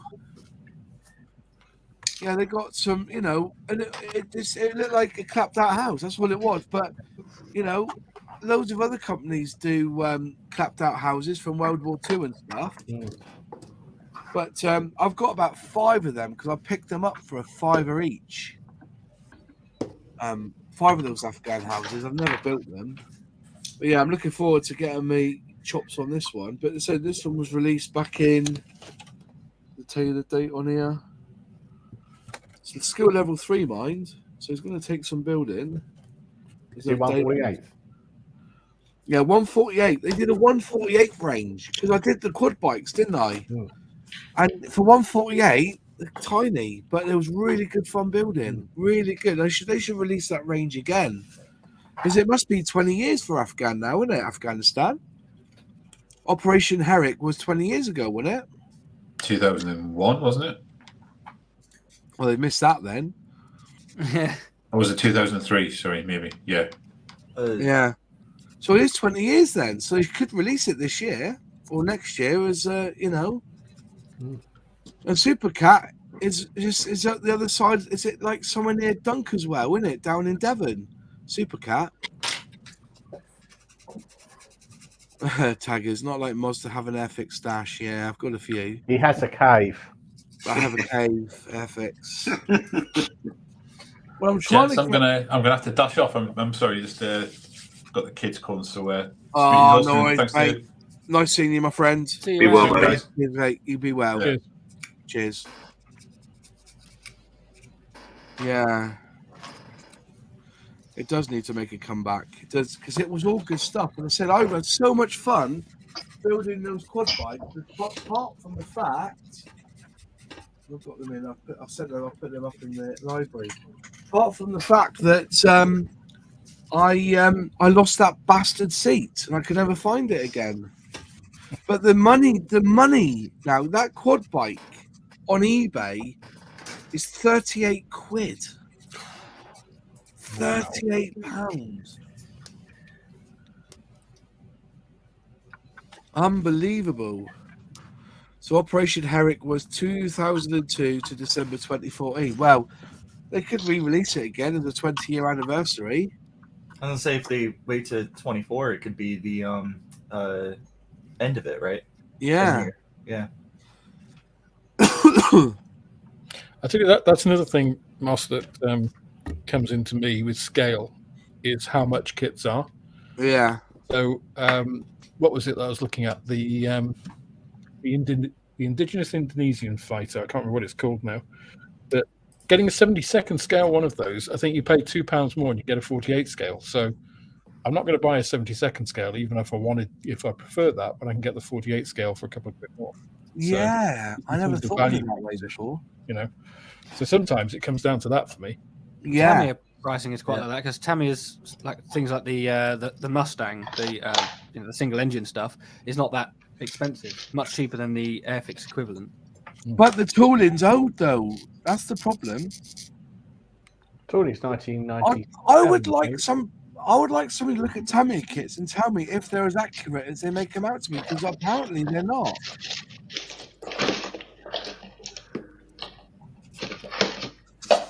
So if you send me some free Tamiya kits, I'll do that for you.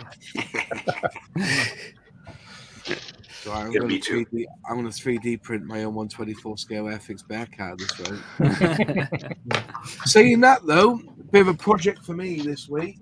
I promise you, I didn't print it on the Humbrol 3D printer, but that there is a 1-to-1 scale rubber duck from Convoy that was sent to me 3D printed, and I've sanded it down best I can, but you can see the ridges on there.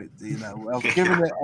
I sprayed it up with 500 Submissive Surfacer 500 spray, then gave it a spray of chrome. So I'm going to have a clear coat put on top of that, and then I'll paint in the cigar and the eyes, and then that will be ready for Which chrome is lorry. that? Pardon? Which chrome was that? That's the Humbrol chrome. That is. Okay. Is it metal coat? They call it metal coat in a spray can. I saw that pop up on my Facebook and nearly spat out my coffee and thought, what idiot is responsible for this monstrosity? Oh, look, it's mine.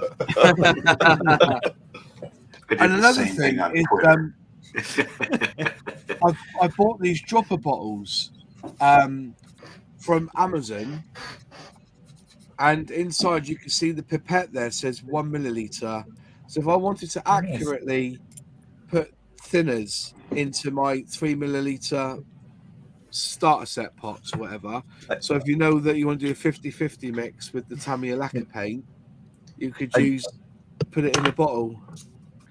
I do the same thing with these pipettes. It's hard for my camera to pick it up. They're hard to see. They are. They're hard to see. This one here. That's much clearer. Yeah. Much clearer. Look at that. Yeah. 1 millimeter. The only trouble is, you've got to turn it to fill it up. So there you go. That's 1 milliliter there. So you pick it up, just drop a bit off. Little drop. There you go. That's 1 milliliter. That's 1 milliliter now, and just pour it away. So that's my new, and I've done them for all of them. I've done it for the lacquer. I've done it for the X20 thinner, and I've also done it for the that one there. That's it, and for the lacquer thinner with retarder. So I've all bottled up now on this. It only cost me 12 quid for 12 bottles, I think, and a little funnel. Saying about price, I know some people here buy the Edward Weekend Edition, or whatever it's called, which is a quicker build than the normal version. But Edward are up and down on their prices, aren't they? But I mean, I've not really built an Edward kit, but isn't the their weekend edition like still like pretty well detailed? Like it's not it's faster, but it's still like a Tamiya Airfix kit just to be. They usually give you fewer options, fewer schemes to do. So the Hellcat weekend edition is I think 3 off the top of my head, and they don't give you any photo etch. But that's really the only difference. 3 schemes is more than how many other 1/72 scale kits give you, right? Most give you 2. Exactly. Yeah, sometimes you do. I think I've got an Avia biplane, which is 2 schemes, I think. Yeah. Again, because it's the weekend edition. But they're much... Well, I think they're worth it, the weekend editions, because they are great kits. Crap instructions, though, aren't they? The instructions are crap, aren't they, on Edard? Is that right? Not for me. Not for you. No. I can read them after a couple of beers, so they must be all right. Yeah, that's a good baseline. They are great for the photo etch. I wish that they were a little bit better for the photo etch, but they're not bad. They're doable. They're doable. I need to do an Edward at some point. Do they have a Corsair? I don't think they do. What? They have a Hellcat. Dead to me. Have you done the Revell 1/32 Corsair, Jonas? Not the Revell one, mostly because I've done a single Revell Corsair and never again, and Revell is also dead to me because of that 1/48 Corsair. No, because have you watched Alex's video yet? I have, and I've seen a few. Like I got so close to building their 1/32 just to see, and I can't bring myself to do it. But I built one of their 1/48s that they designed it so that way you could fold up the wings and fold them down, fold up the landing. Like it became like this toy thing, and I'm just like, why? It's awful. Yeah. No, I didn't put one on the Humbrol 3D printer because the floor is too small for it, so I can't do it on there. So because you wanted it to actually print. Yeah, I wanted it to print as well. Harry Hobbybarn said the little guy in the eggplane kits are the mascot for Hasegawa.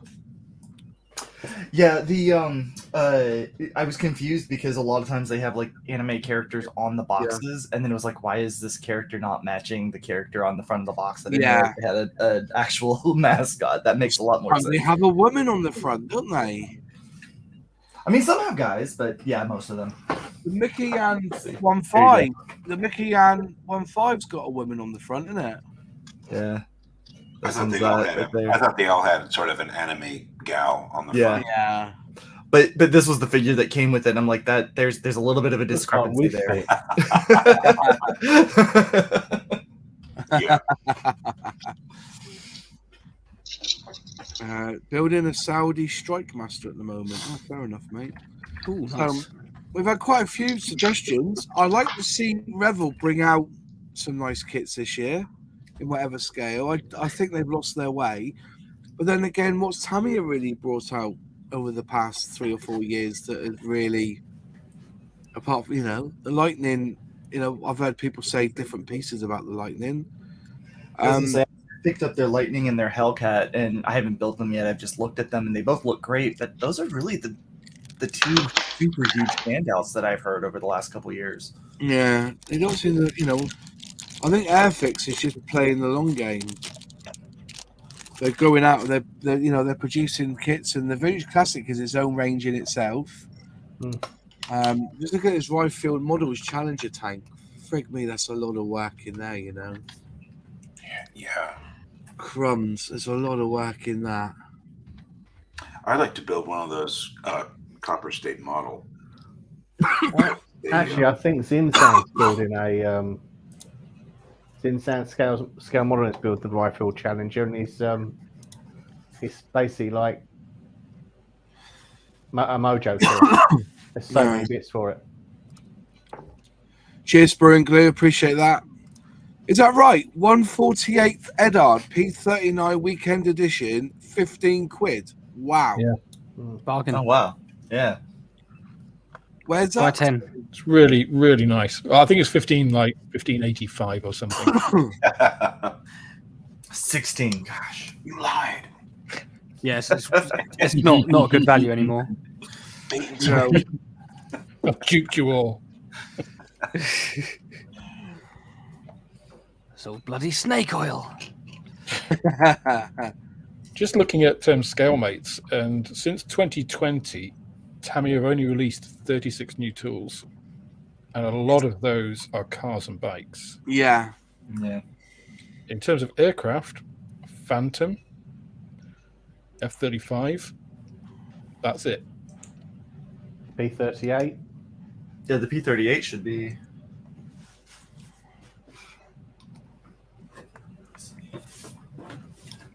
Yeah, it's not on ScaleMates. It is sad. Oh, the P-38's 2019. That's why. Yeah. Yeah, it's not a lot of releases in that time. No. Yeah. Time flies. Not when the likes of Trumpeter and Hobby Boss are releasing like 150 kits a year, new tools. Well, but didn't Japan also like go super heavy on lockdowns during COVID? Like, Yeah. so I wouldn't be surprised if that's not part of it as well for Tamiya. Yeah. But I mean, by now you would think that they would spin it back up, though, right? Like, I don't know.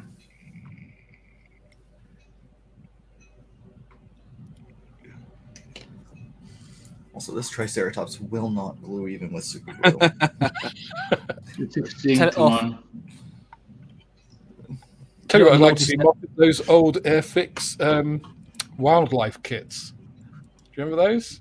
Yeah. The old birds and that, innit? I mean, I do have the Airfix dinosaur for the Corthosaurus here. So, I remember my dad bought my sister and I, because there's a T-Rex, I think, and a Triceratops. Yes. yeah, I yeah, built both of those. I've looked at them and I'm just like, as well. like I look at them and I'm just like being a dino nerd, it's like they're so badly out of date insofar as what we know about them now. But screw it. This Pegasus Hobbies one is actually pretty good, but it's a vinyl kit, so I can't use a lot of my normal techniques. Oh, wow. Yeah, which is why the super glue is having a time and a half gluing. But Well, if you want to get a 172 kit from Edard, a weekend kit, for £14.25, there's one here on Amazon, a MiG 15, which is hella cheap. Hella cheap, that. I totally would do that.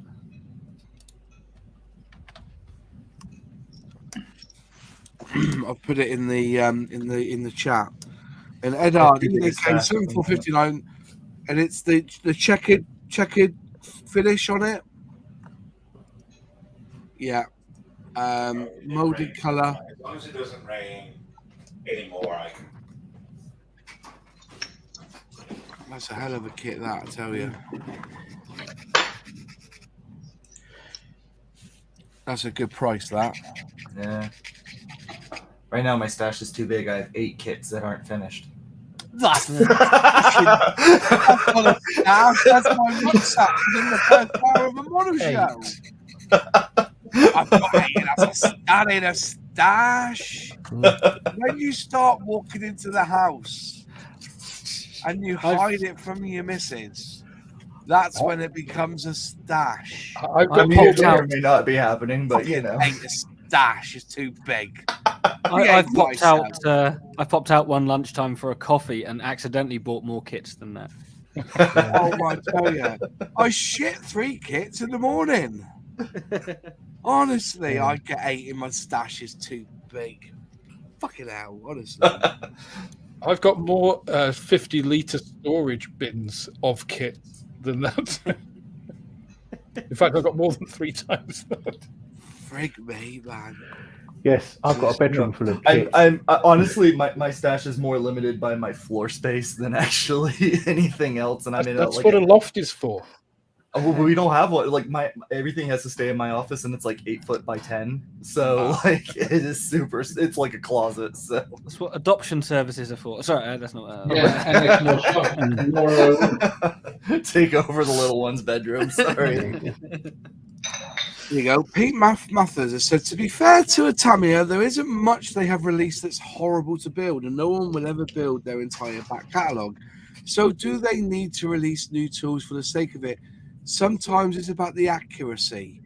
That's It would just the be issue. nice to see something new. And also that Pinky Jeep, that SAS Land Rover, the Pinky.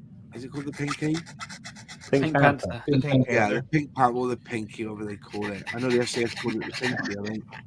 That tooling is nigh on 50 years old, and it can be, and I've seen it for sale for 30 quid still. Do you know what I mean? They've made their money on it, obviously.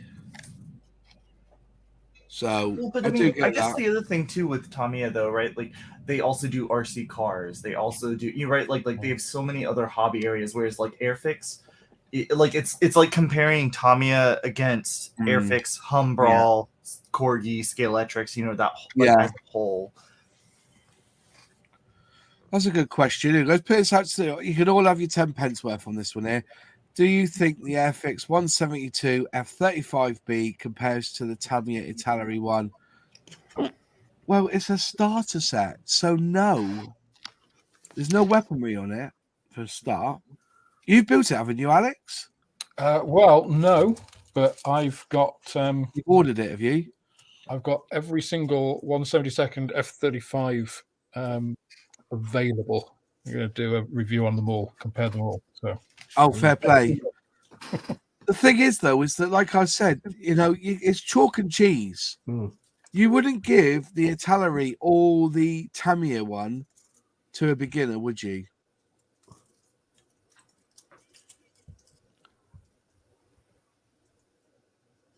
No, or would you? Would you give a Tamiya one to a beginner, or would you give them the Airfix one to start them off with? Good question. That's the question, isn't it? Well, to be honest, I've been building a lot of armor in 148 scale at the moment because I can. Yeah. And some of those kits, I wouldn't give them to kids. Yeah. I myself, I knew I could build at 10 and 11 years old. You can't build them because obviously they're so tight on their tolerances. Yeah. They won't fit. Because obviously when I was using a pair of nail scissors to cut them off the sprue and a nail file to clean them up, I could not get them to fit. I built Tamiya kids when I was younger, just saying. Yeah. Yeah, Tamiya. Oh, Tamiya. I will say though, I'm building this. I've got two 190D. Yeah, this is the Revell, which is actually the Dragon kit. Okay. And I've got a Tamiya. This is, I think, the D11. Tamiya is the D9. This is a bitch. The Dragon kit. It does not fit at all. There's big gaps and everything. The Tamiya one is perfect. It's pulled together. Yeah. But is it accurate? I mean, they both look pretty similar to me. I've got one sitting up on my bedroom wall. When it comes to accuracy, like if I can get it, if it's like, okay, it's a couple millimeters off, that's not accurate. But at the same time, yeah, I don't know that matters, at least to me. You know what I mean? Like if a kit fits nicely, that matters way more than it's a couple millimeters off. It's missing this one lump. It doesn't have this one hatch. Like, right? Like, yeah, I don't know. I would rather them fit nicely and not have it. It depends on how significant the accuracy issue. Right. Yeah. I mean, if it's like the wing is in the wrong spot, or the canopy is totally the wrong canopy, that's a whole nother thing. Or the front end of the Airfix Brewster Buffalo looks like garbage, then I wouldn't buy it. But a millimeter here or there on the wingspan, I don't mind. Well, the thing is with the Tamiya Lancaster, that they built it so it's got the support chocks in the undercarriage, so the undercarriage sits too high. But then you see people who complain about Tamiya being inaccurate because it is off by a couple millimeters, and it's like that's a different argument than inaccurate because the whole front end is wrong, right? Yeah. I can remember a troll saying, "Oh, the Nashorn, it's wrong. Moaning at me because I was pointing out there's ejector pin marks everywhere. It's wrong. It's missing detail. Again, when Eddard can come up with an aftermarket set, you can put all the detail on there. I got this week from Amazon for 13 quid or 13.99, so £14 but a penny. This one's 1/25th scale, 34 pieces, and it's 2013 tooling. So I'm hoping you say 1/25th scale. 1/25th scale Airbus. That's unusual. That's interesting. Yeah. Is that the one we were talking about, Moss? Yeah, That's wacky.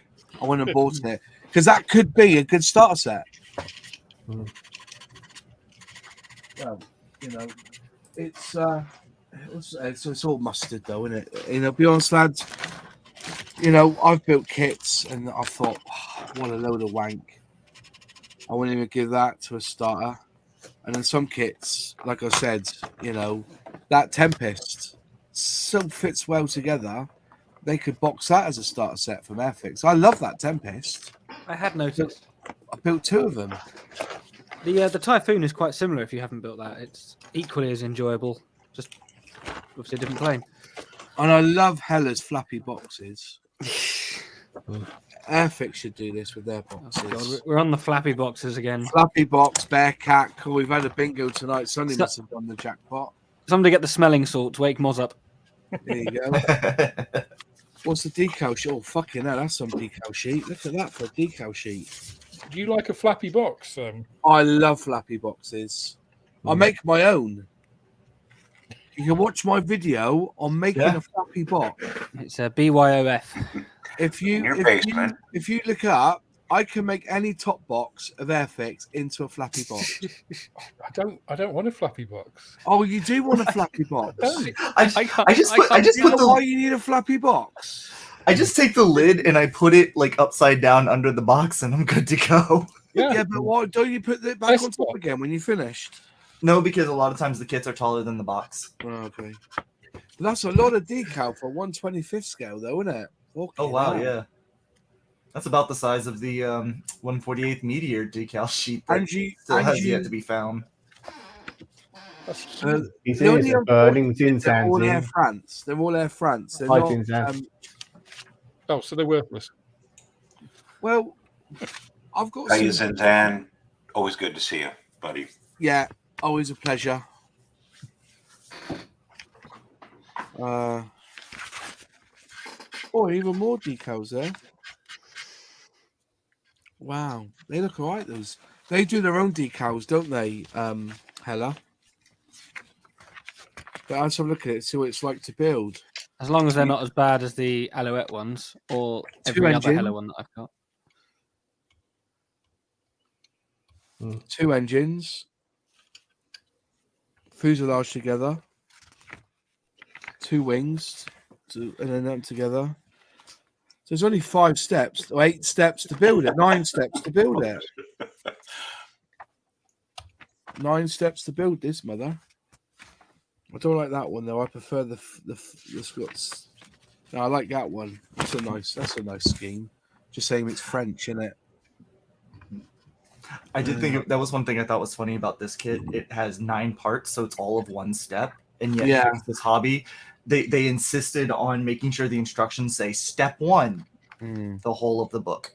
You know, like they had to call out step 1, and it just was like you didn't have to include that. Step 1, build dinosaurs. Step 2, celebrate with a coffee. Like it's just like 1, like that's the whole thing. That's funny. I think the Airfix dinosaurs were about that. Well, the Corythosaurus was 3. Yeah. Yeah. I love that.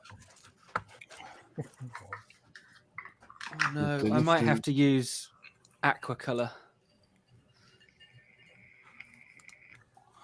Sprue and Glue, what more lightning have I got to build? Looking, it's the EE lightning or the BAC lightning, not the F30. It's not the Lightning 2 or the American lightning. It's the EE lightning or the BAC lightning, which the BAC was licensed under EE, wasn't it? English Electric built it, then BAC built it under license.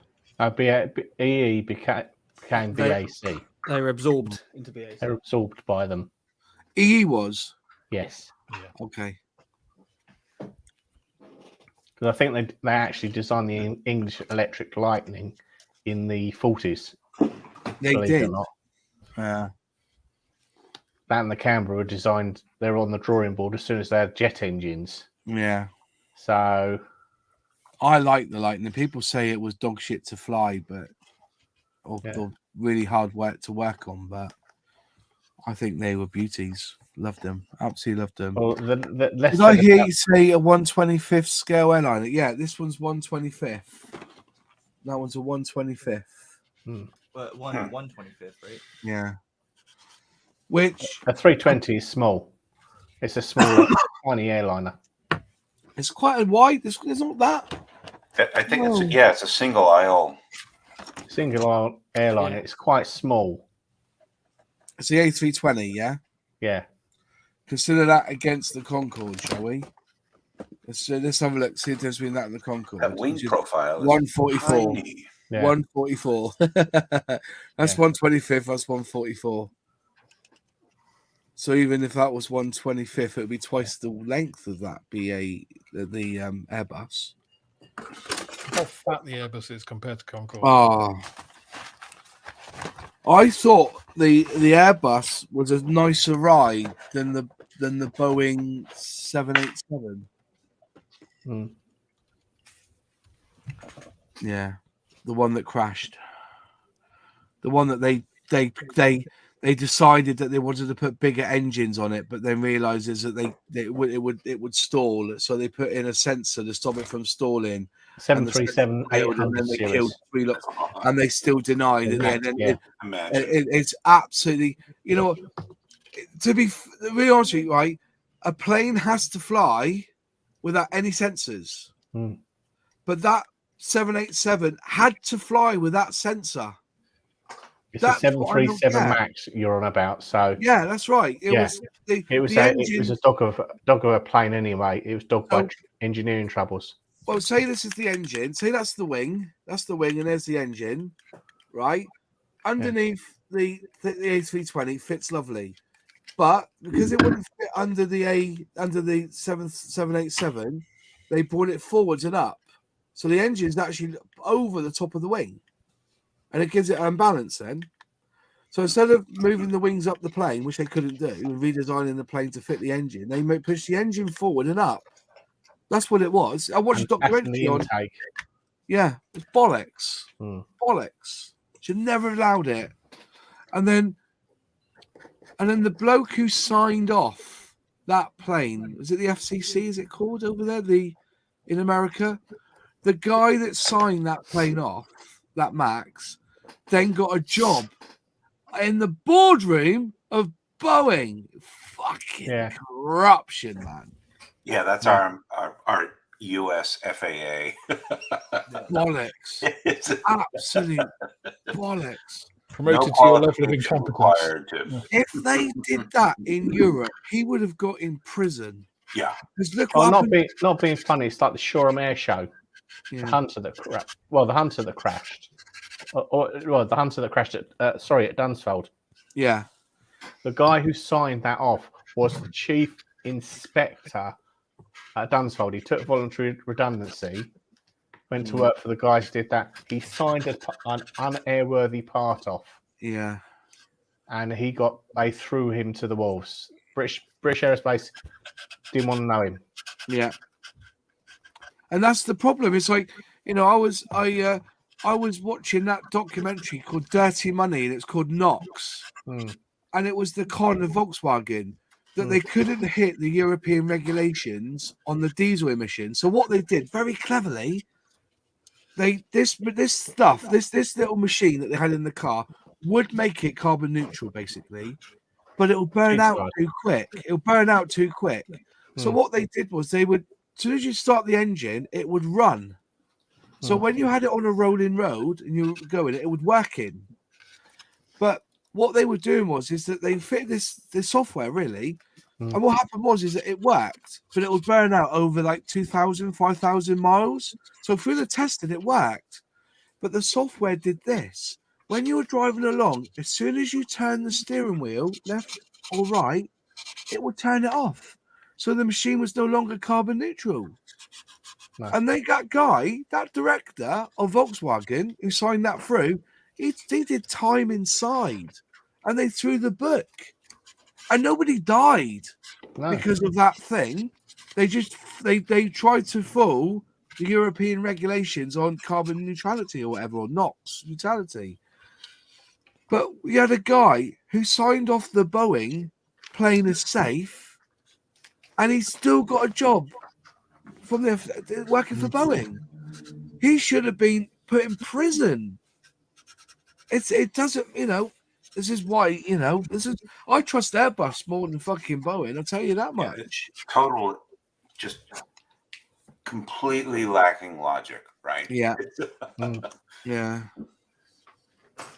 It's like work, because obviously I worked in the aircraft industry, and I was in the end I was a chief inspector on a heat treatment firm.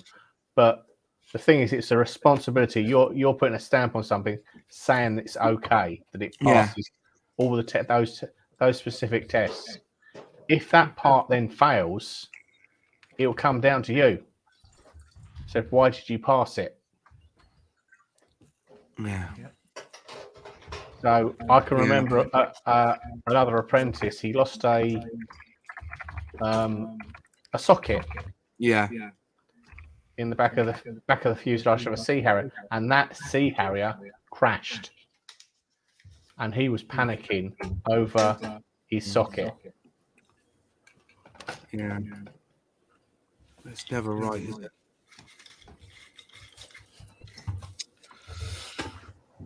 Man, one a moment. 148th scale TSR2 from Airfix is way past re-release. Yeah. That'll be a vintage classic when they release that one, won't it? Really? It's 2009. TSR? Yeah. That's when it was tooled, was it? 2009, yeah. Or was it the 172nd scale TSR? That was 48 scale. I thought it was 172nd.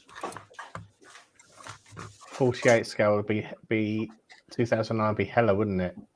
Yeah.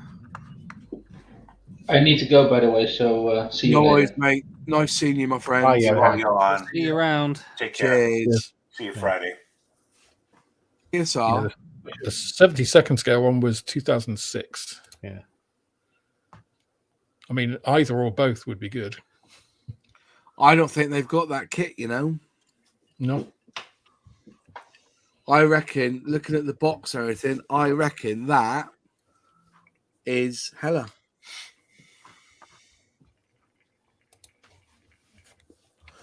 You can always tell when it's an Airfix kit because they had that yellow Airfix sign, didn't they? They had the yellow in behind, like a hella yellow. I know what kits. The kit is definitely Airfix. Is the 148 FA2. Yeah.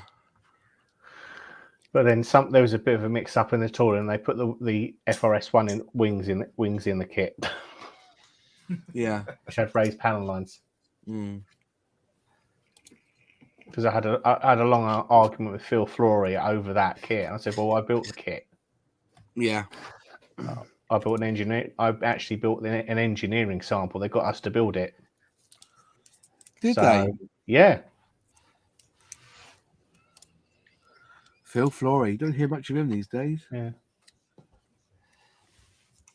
Yeah, the BAC TSR2 was released back in. It was all Airfix, so that's how they released it in 2013 as a Stratos 4, which had like weird looking.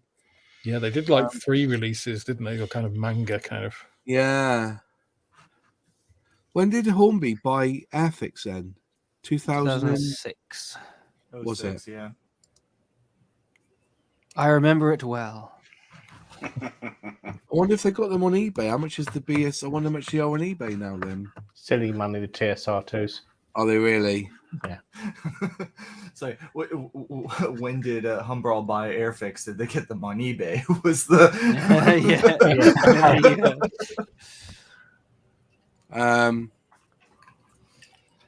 Wow, fucking hell. I take it that is a yes. They're quite expensive. Yeah. And the decals will probably be shite on them as well, wouldn't they? Yep.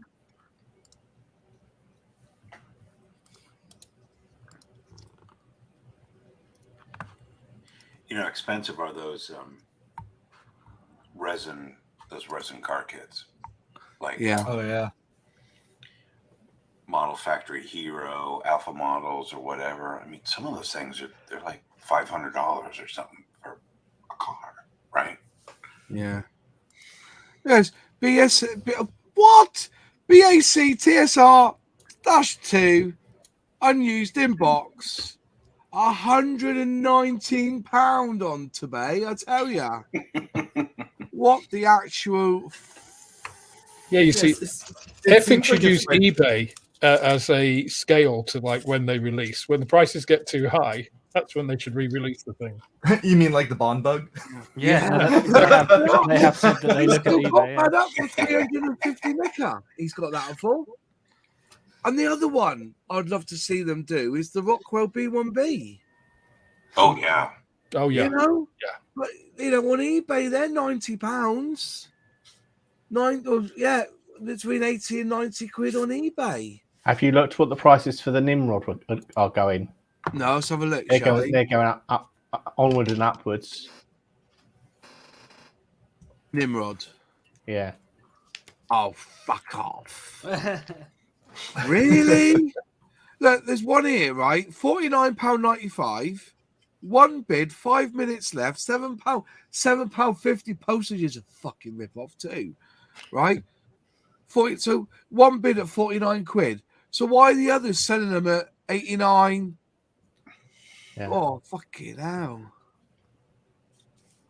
Even Eddard, detailing set for it, 15 quid. Never right. Oh, dear me. It makes me so angry. That you don't have a stash to sell. No, he wasn't collecting the TSR2. Retirement fund. Yeah. One bid of 49 quid. It's not a nice kit. Is the Lockheed Super Constellation. Oh, I love that kit. Airfix kit is Supercon. He's about £100. Wow. Airfix. Oh, shut the front door. 100 quid. 100 quid. Yeah. There's one there for £79. Oh, crumbs. Oh, the Sikorsky H853C, the Super Jolly Green Giant. £8.50 at the moment on bids. The Dassault Super Entidad, £7.50. They've got a Spitfire 1A 24 scale super kit. So the original boxing, £85. It's just stupid money, isn't it? Don't look at the Lightning because you'll get a shock. The Lightning, Airfix 148 Lightning, yeah. Do people order them or something, and then when they go out of stock, then they sell them, like on eBay or something? 79 quid. Fuck. Airfix, you need to raise your prices. Unbelievable. Taking the piss. 95 quid. Struth. Mind you, some here for £57, but £46 postage. What? Yeah, I love the ones that the postage is just this, like almost the same amount as buying the kit itself. Yeah. Like through them, and it's like you're just paying double. Here's one for you. Airfix E-Lightning 148 scale, £69.39. And then underneath it says plus 20% VAT will apply. And then they want £63 in postage. Yeah. Fuck off. That sounds about right. Yeah. Unbelievable. Let's just say Sea Vixen. 148 scale Sea Vixen. I'm having fun here tonight, I tell you. Airfix Sea Vixen, yeah? Yeah. £89. Oh! The thing is, a lot of these kits, Airfix they were being sold at a lot of the shows. They were being sold at Telford for about 30, 40 quid each. It's the same with the Typhoon. It's being sold for 40 quid a pop. It's silly money now. And all Airfix need to do is release it and fuck them up. That's what they need to do. Oh, yeah. Or people just don't buy them. Oh. But the obvious solution here is, if you don't want to pay 60 quid for a kit, don't buy it. And if everyone just goes, no, eBay, you're clearly off your fucking tits, then they won't sell for stupid prices. Done. Is that Bond bug still up? I'm honestly curious if that one Bond bug. Yeah, Bond bug. There's two of them up there. Yeah.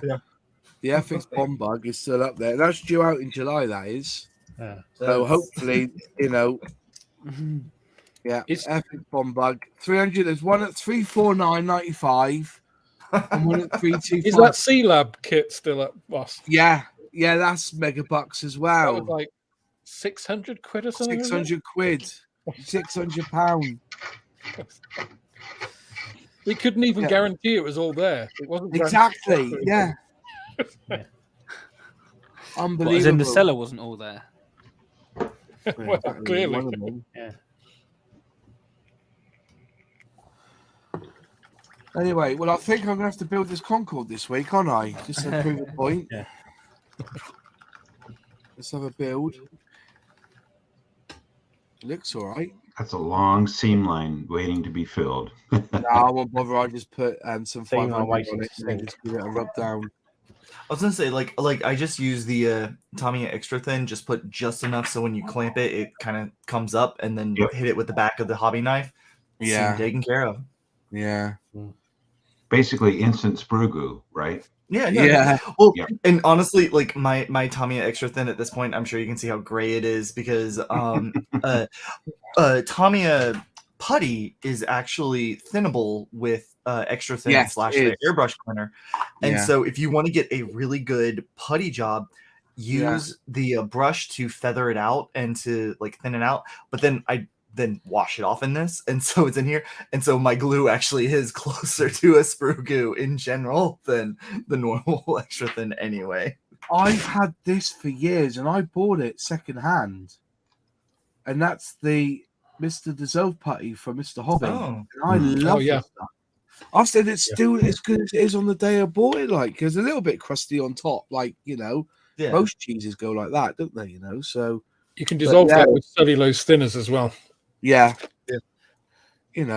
It's good to know that other putties are thinnable in similar ways because I wasn't quite sure.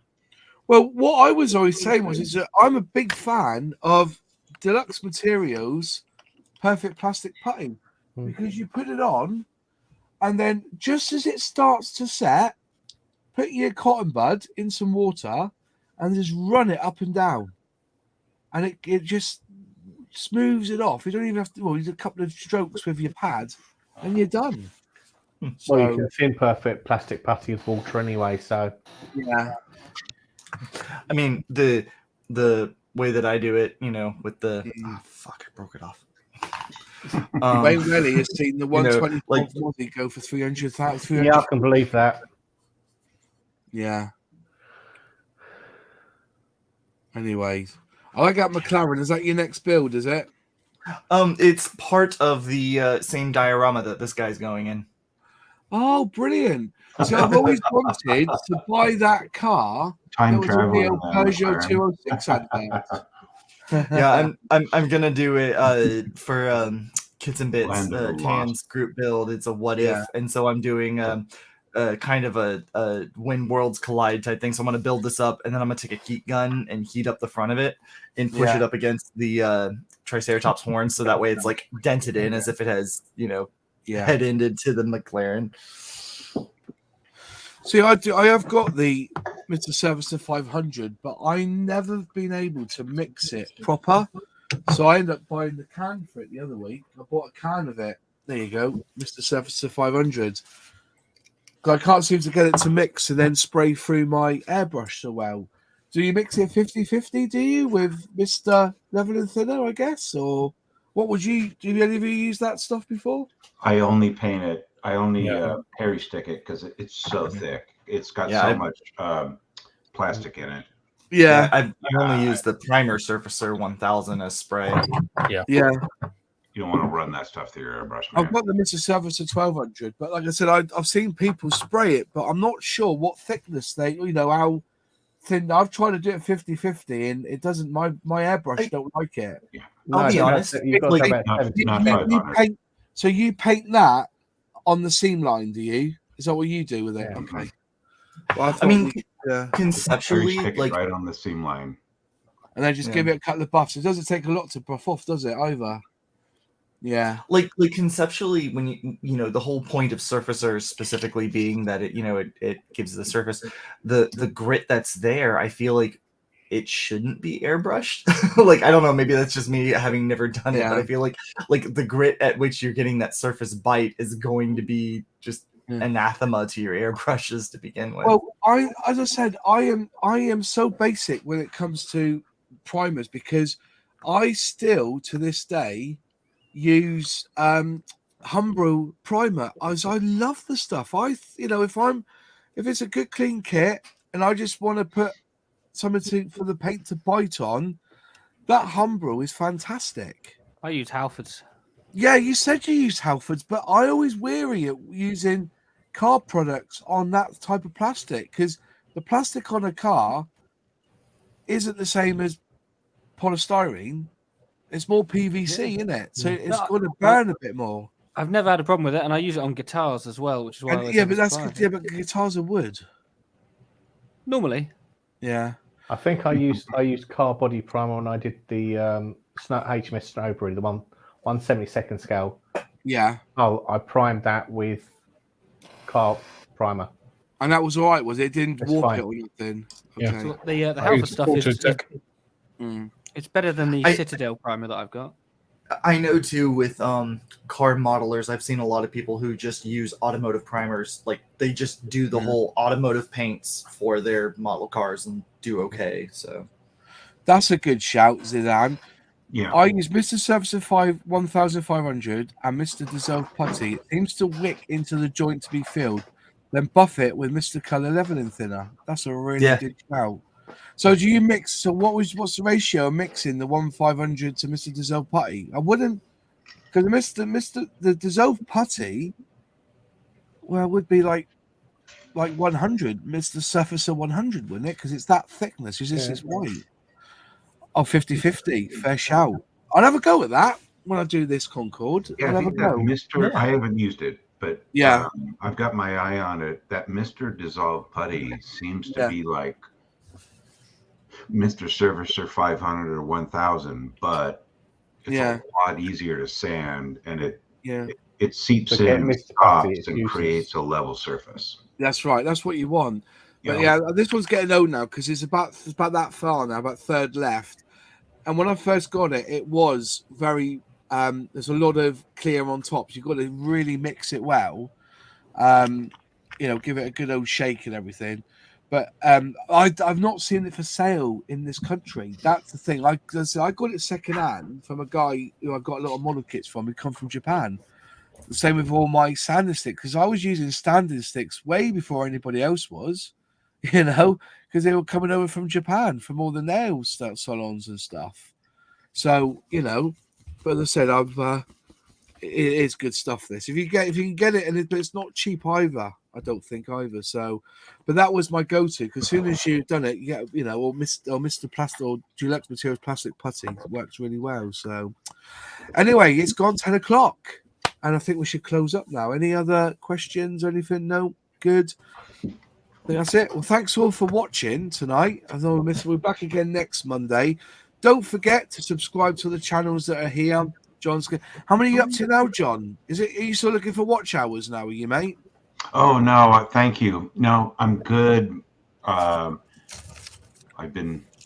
monetized now. No, it's all good. It's all good. Are you monetized now? A lot of channels that need my attention, that need attention more than mine. So but you wanted to stop the adverts from being stupid because I didn't know this. Oh, I did.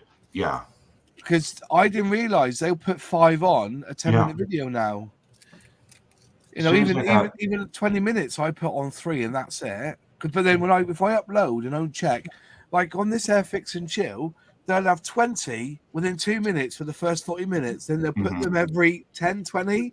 So I have to cut them down, you know. So, but yeah, if you could look at John Alex's channel, find his playlist of videos, and then put it on a device so it's auto plays, and just keep the volume up to that first notch. If you don't have the volume on, it won't class as a watch hour. Yeah. And then help him get to his 4,000 watch hours so he can then dictate when he puts adverts on his videos, because that's what we all want, is to be able to give the viewer the best experience. You know, and that's the problem. Well, if you can't sleep, put John's videos on a playlist because they help you go to sleep. No problem. Do. That right voice on. Is he's yeah, like no, Barry. I hit like 5,000 hours, so I'm good. And so I went. I got monetized last Thursday. It was great. That's fantastic. Morning, and I spent Thursday morning going video by video. Setting the advert settings so that it was just a skippable ad at the beginning, and that's it. I want you guys to be able to, guys and gals, to be able to watch the videos and just enjoy them, and that. So it's like 30 cents a day or something. Yeah, it's like nothing, but it's okay. It's 30 cents more than it was before, but all you should have to suffer through is maybe a skippable ad at the beginning, and they're not skippable a lot of them. By video. Yeah, I'm quite fortunate that I do pay for the premium, but me and my beloved watch a lot of YouTube anyway. She watches a lot of ghosty stuff, and I watch a lot of scale modeling. That's one of my beauties of working on a computer all day, is that I have modelers on the background listening away, so you know it's good. Same here. And so remember, Alex and I do a podcast, and where's the next one out? Tuesday, isn't it? It'll be a little bit delayed. Just want to hear that. Watch hours. It's just the way the podcasting app works. So it'll be the 5th, I think. The 5th. Towards the end of the week. So we've got to do another one then, haven't we? So we're going to be a bit behind then, are we? Oh, fair enough. Well, so, we'll have one in the bank then. So I love a one in the bank. One in the bank. Yeah. It's a bit. I said B, bank. So yeah. So if you listen to our podcast, there's a link in the description box below. Also, just subscribe to all the channels here, which is good. And we will see you next Monday. Have a good one, folks, and we'll see you soon. God bless you. Bye. Bye. Take care.